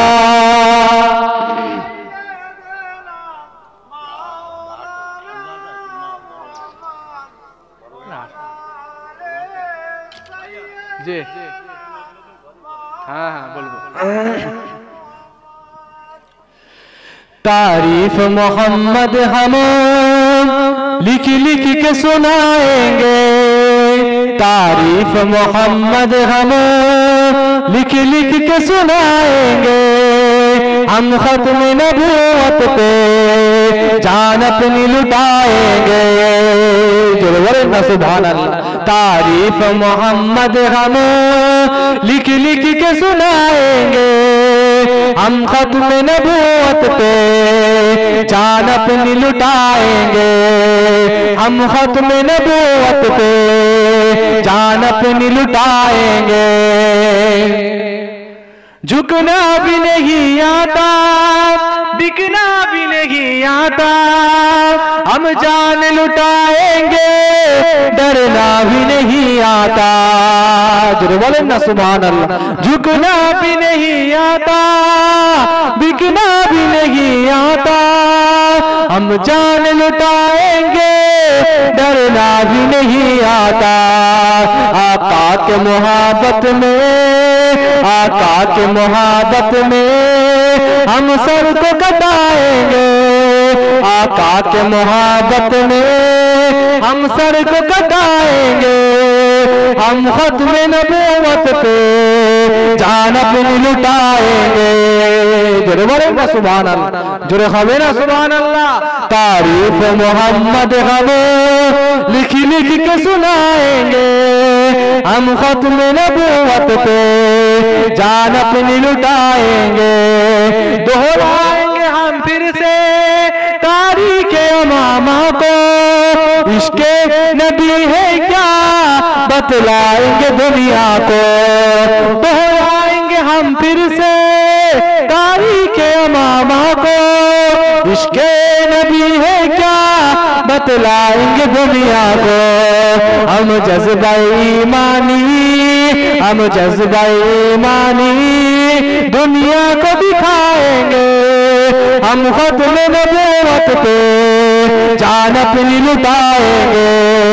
हम खत्म नबूवत पे जान अपनी लुटाएंगे। बोलें ना सुभान अल्लाह। जोरे बोलें ना अल्हम्दुलिल्लाह। আমার আল্লাহ পাক আপনার আমার বসা ওঠা বসা সব কিছুকে আল্লাহ পাক কবুল করেন। বলেন না আল্লাহুম্মা আমিন। আজকের এই পবিত্র মাহফিলটাকে আল্লাহ পাক কবুল করেন। বলেন না আল্লাহুম্মা আমিন। হ্যাঁ আর বুঝতে পারছেন না? যা আমি মনে করছি আপনি উনি বুঝতে পারছেন হয়তো। বলছে মুহাম্মদ রাসূলুল্লাহ সাল্লাল্লাহু আলাইহি ওয়াসাল্লামের যে তারিফটা, আলহামদুলিল্লাহ মাশাআল্লাহ, যে রাসূলুল্লাহর যে তারিফটা আমরা লিখে লিখে লিখে লিখে শুনিয়ে দেবো। জোরে বলেন না সুবহানাল্লাহ। हम खत्म नबूवत पे जान अपनी लुटाएंगे, আর আমার রাসূলুল্লাহর জন্য আমরা নিজেদের জানটাকে কুরবান করে দেবো। জোরে বলেন না সুবহানাল্লাহ। যে তারপরে বলছেন যে কবি বলছেন যে तारीफ मोहम्मद हम लिख लिख के सुनाएंगे, हम खत्म नबूवत पे जान अपनी लुटाएंगे। तारपर कोई बोलছেন যে जो उनके दीवाने हैं वो दिल के तराने हैं, गुस्ताख नबी है जो शैतान के दीवाने हैं। যে হচ্ছে আমার রাসূলুল্লাহর দিওয়ানা, সে হচ্ছে আমাদের অন্তরের কাছের মানুষ, সে হচ্ছে আমাদের অত্যন্ত প্রিয় মানুষ। আর যে গুস্তাখ নবী, যে অর্থাৎ যে রাসূলুল্লাহর যে গুস্তাখ, সে হচ্ছে শয়তানের দিওয়ানা। যে হচ্ছে রাসূলুল্লাহর দিওয়ানা, সে হচ্ছে আমাদের কাছের, আর যে হচ্ছে রাসূলুল্লাহর গুস্তাখ, সে হচ্ছে শয়তানের কাছে। কথা বলতে পারলেন? তারপর কি বলছেন যে হ্যাঁ, যে কবি বলছেন যে কোন লাইনটা বলছিলাম গো, दोहराएंगे हम फिर से तारीख अमामा को, इश्क़े नबी है क्या बतलाएंगे दुनिया को, हम जज्बा ईमानी दुनिया को दिखाएंगे। কবি বলছেন যে ঈমানের যে জজবা, ঈমানের যে পাওয়ার, এই ঈমানের যে জজবা, সেটা হচ্ছে দুনিয়ার মানুষকে আমরা দেখিয়ে দেব। हम खत्म नबूवत पे जान अपनी लुटाएंगे, আর আমরা আমাদের রাসূলুল্লাহর ভালোবাসায় নিজেদের জীবনটাকে কুরবান করে দেব। জোরে বলেন না সুবহানাল্লাহ। তারপরে আবার অন্য জায়গায় কবি আবার পরের লাইনটা বলছেন যে जो उनके दीवाने हैं वो दिल के तराने हैं, गुस्ताख नबी है जो शैतान के दीवाने हैं। गुस्ताख मोहम्मद का, जे रसूलुल्लाह जे गुस्ताख হবে, गुस्ताख मोहम्मद का हम नाम मिटाएंगे। जे रसूलुल्लाह गुस्ताख হবে, তার নাম নিশানা সব আমরা মিটিয়ে দেব। আর हम खत्म नबूवत पे जान अपनी लुटाएंगे, আর আমরা আমার রাসূলুল্লাহর ভালোবাসায় নিজেদের জীবনটাকে কুরবান করে দেব। জোরে বলেন না সুবহানাল্লাহ। কথা বুঝতে পারলেন? সেই রাসূলুল্লাহকে ভালোবাসার দরকার আছে না নাই? হ্যাঁ, ভালোবাসতে হবে না? ভালোবাসতে হবে। আল্লাহ পাক পবিত্র কোরআন মাজিদের মধ্যে আল্লাহ পাক জানিয়েছেন, ওয়ারাফা'না লাকা যিকরাক, হে নবী আপনার আলোচনাকে আমি আল্লাহ উচ্চ মর্যাদার অধিকারী করেছি। আল্লাহ পাক অন্য জায়গায় জানাচ্ছেন, লাকাদ কানা লাকুম ফি রাসূলিল্লাহি উসওয়াতুন হাসানা, হে নবী আপনার আলোচনাকে আমি আল্লাহ উচ্চ মর্যাদার অধিকারী করে দিয়েছি। জোরে বলেন না সুবহানাল্লাহ। আবার অন্য জায়গায় আল্লাহ পাক জানাচ্ছেন, আল্লাহ পাক অন্য জায়গায় জানালেন, ওমা আরসালনাকা ইল্লা রাহমাতাল লিল আলামিন, আমি আমার রাসূলকে, আমি আমার নবীকে কুল কায়নাতের জন্য রহমত করে প্রেরণ করে দিয়েছি। জোরে বলেন না সুবহানাল্লাহ। সবাই বলে নবীকে ভালোবাসি, সবাই বলে নবীকে ভালোবাসি, কিন্তু সব থেকে বেশি যে ভালোবাসে সেটা কোনো দুনিয়ার মানুষ নয়। সব থেকে বেশি ভালোবাসে আপনার আমার খোদা, আপনার আমার স্রষ্টা স্বয়ং রব্বুল আলামিন আল্লাহ পাক। জোরে বলেন না সুবহানাল্লাহ। সে আল্লাহকে, আল্লাহ পাক নিজে সব থেকে বেশি আমার রাসূলুল্লাহকে ভালোবেসে থাকে। আল্লাহ পাক স্বয়ং নিজে সব থেকে বেশি আমার রাসূলুল্লাহকে মহব্বত করে থাকে। সেই রাসূলুল্লাহর মর্যাদা কিছু কিছু মানুষ আছে কমানোর চেষ্টা করে না, করে না? হ্যাঁ, যেমন আমাদের মুসলমানদের মধ্যেও আছে রাসূলের দুশমন, তেমন আবার গায়ের কমেরা মাঝে মধ্যে আসাদ নূরকে দেখতে পাওয়া যায় না? আসাদ নূর কখনো আবার রাসূলুল্লাহর বিরুদ্ধে কথাবার্তা বলে, কখনো আবার দেখবেন এই কিছুদিন আগে একটা বেরিয়েছিল রামগিরি মহারাজ নামে। রামগিরি, হ্যাঁ আপনারা নাম শুনেছেন না? রামগিরি মহারাজ, সে আমার রাসূলুল্লাহর বিরুদ্ধে কটু মন্তব্য করেছিল। এভাবে তসরিমা নাসরিন, সে আমার রাসূলুল্লাহর বিরুদ্ধে মন্তব্য করেছিল। এইভাবে তারা মনে করছে যে তারা রাসূলুল্লাহর বিরুদ্ধে কথা বলবে, তারা রাসূলুল্লাহর সম্মানকে হানি করবে। আমি তাদেরকে বলতে চাই, তারা আগেও চেষ্টা করেছে আমার রাসূলুল্লাহর মর্যাদাকে কমানোর, আজও চেষ্টা করছে, কিয়ামত পর্যন্ত চেষ্টা করে আমার রাসূলুল্লাহর মর্যাদাকে কমাতে পারবে না। কথা বলেন ঠিক কিনা? আমার রাসূলুল্লাহর মর্যাদাকে কমাতে পারবে না। আগেও চেষ্টা করেছে, আজও চেষ্টা করছে, কারণ আমার রাসূলুল্লাহর মর্যাদাকে স্বয়ং রব্বুল আলামিন আল্লাহ পাক দিয়েছে। যার মর্যাদা যার সম্মান খোদা দেয়, তার সম্মানকে হানি করতে পারে কোন বান্দা হয়ে খোদার উপরে পারবে? কারণ আল্লাহ পাক যেহেতু সম্মান দিয়েছে, তুমি আমি তো মানুষ, তুমি কি করে খোদা, তুমি কি করে রাসূলুল্লাহ সম্মানকে হানি করতে পারবে? তুমি কি করে রাসূলুল্লাহ সম্মানকে খাটো করতে পারবে? কখনোই সম্ভব নয়, কখনোই সম্ভব নয়। আমরা এগুলো কখনোই বরদাস্ত করতে পারি না, আমরা এগুলো কখনোই মেনে নিতে পারি না। আমরা সব কিছুকে সহ্য করতে পারি, আমাদের জান নিয়ে নিলেও মুসলমান চুপ করে থাকে, আমাদের মাল নিয়ে নিলেও মুসলমান চুপ করে থাকে, মুসলমানের জায়গা জমি সম্পত্তি হরণ করে নিলেও মুসলমান চুপ করে থাকে। কিন্তু আল্লাহর বিরুদ্ধে কথা বললে, রাসূলুল্লাহর বিরুদ্ধে কথা বললে, কোরআনের উপরে আগুন তুললে মুসলমান জীবন থাকতে কখনোই বরদাস্ত করেনি আর কখনোই বরদাস্ত করবে না। কথা বলেন ঠিক কিনা? কখনোই বরদাস্ত করেনি মুসলমান। আগেও আপনার ইতিহাস দেখেন, আগেও আপনারা ইতিহাস দেখেন, মুসলমানেরা এই দেশের জন্য যেভাবে হাজার হাজার আলেম ওলামারা নিজেদের রক্ত দিয়ে দিয়েছে, হাজার হাজার আলেম ওলামারা এই দেশের জন্য নিজেদের জীবনকে উৎসর্গ করে দিয়েছে, এই দেশের জন্য নিজেদের জীবনটাকে কুরবান করে দিয়েছে। আমরা সেই আলেম ওলামাদের উত্তরসূরি। আমাদেরকে যদি মনে করে যে দেশদ্রোহী, এটা তাদের ভুল ধারণা। আমরা নিজেদের জীবনের থেকেও বেশি এই দেশকে ভালোবেসে থাকি, আমরা সেই দেশকে ভালোবাসি। আর যেভাবে আমরা আমাদের দেশকে ভালোবাসি, সেভাবে কিন্তু আমরা আমাদের রাসূলুল্লাহকেও ভালোবেসে থাকি, রাসূলুল্লাহকেও মহব্বত করে থাকি। জোরে বলেন না সুবহানাল্লাহ। আমার রাসূলুল্লাহর বিরুদ্ধে কেউ কথা বললে আমরা সহ্য করতে পারি না। আমরা আমার রাসূলুল্লাহর বিরুদ্ধে যদি কেউ মন্তব্য করে, এটা আমরা কখনোই মেনে নিতে পারি না। শরীরের মধ্যে এক ফোঁটা রক্ত থাকা পর্যন্ত আমরা কখনোই সেটাকে বরদাস্ত করতে পারবো না। কথা বলেন ঠিক কিনা? কখনোই বরদাস্ত করা যাবে না, কখনোই বরদাস্ত করা যাবে না। আমার রাসূলুল্লাহর দিকে, আমার রাসূলুল্লাহর ইজ্জতের দিকে কেউ যদি এক ফোঁটা, কেউ যদি একটা কাঁটা নিয়ে এগিয়ে যায়, সেই কাঁটাটাকে ফেটানোর জন্য আমরা হাজার হাজার মানুষ নিজেদের জীবনটাকে দিয়ে দিতে পারি। কথা বলেন ঠিক কিনা? দিতে পারি না? আমরা আমাদের রাসূলুল্লাহর জন্য নিজেদের জান, নিজেদের স্বামী, নিজেদের স্ত্রীদেরকে ত্যাগ করে দিতে পারি। আমরা আমার রাসূলুল্লাহর জন্য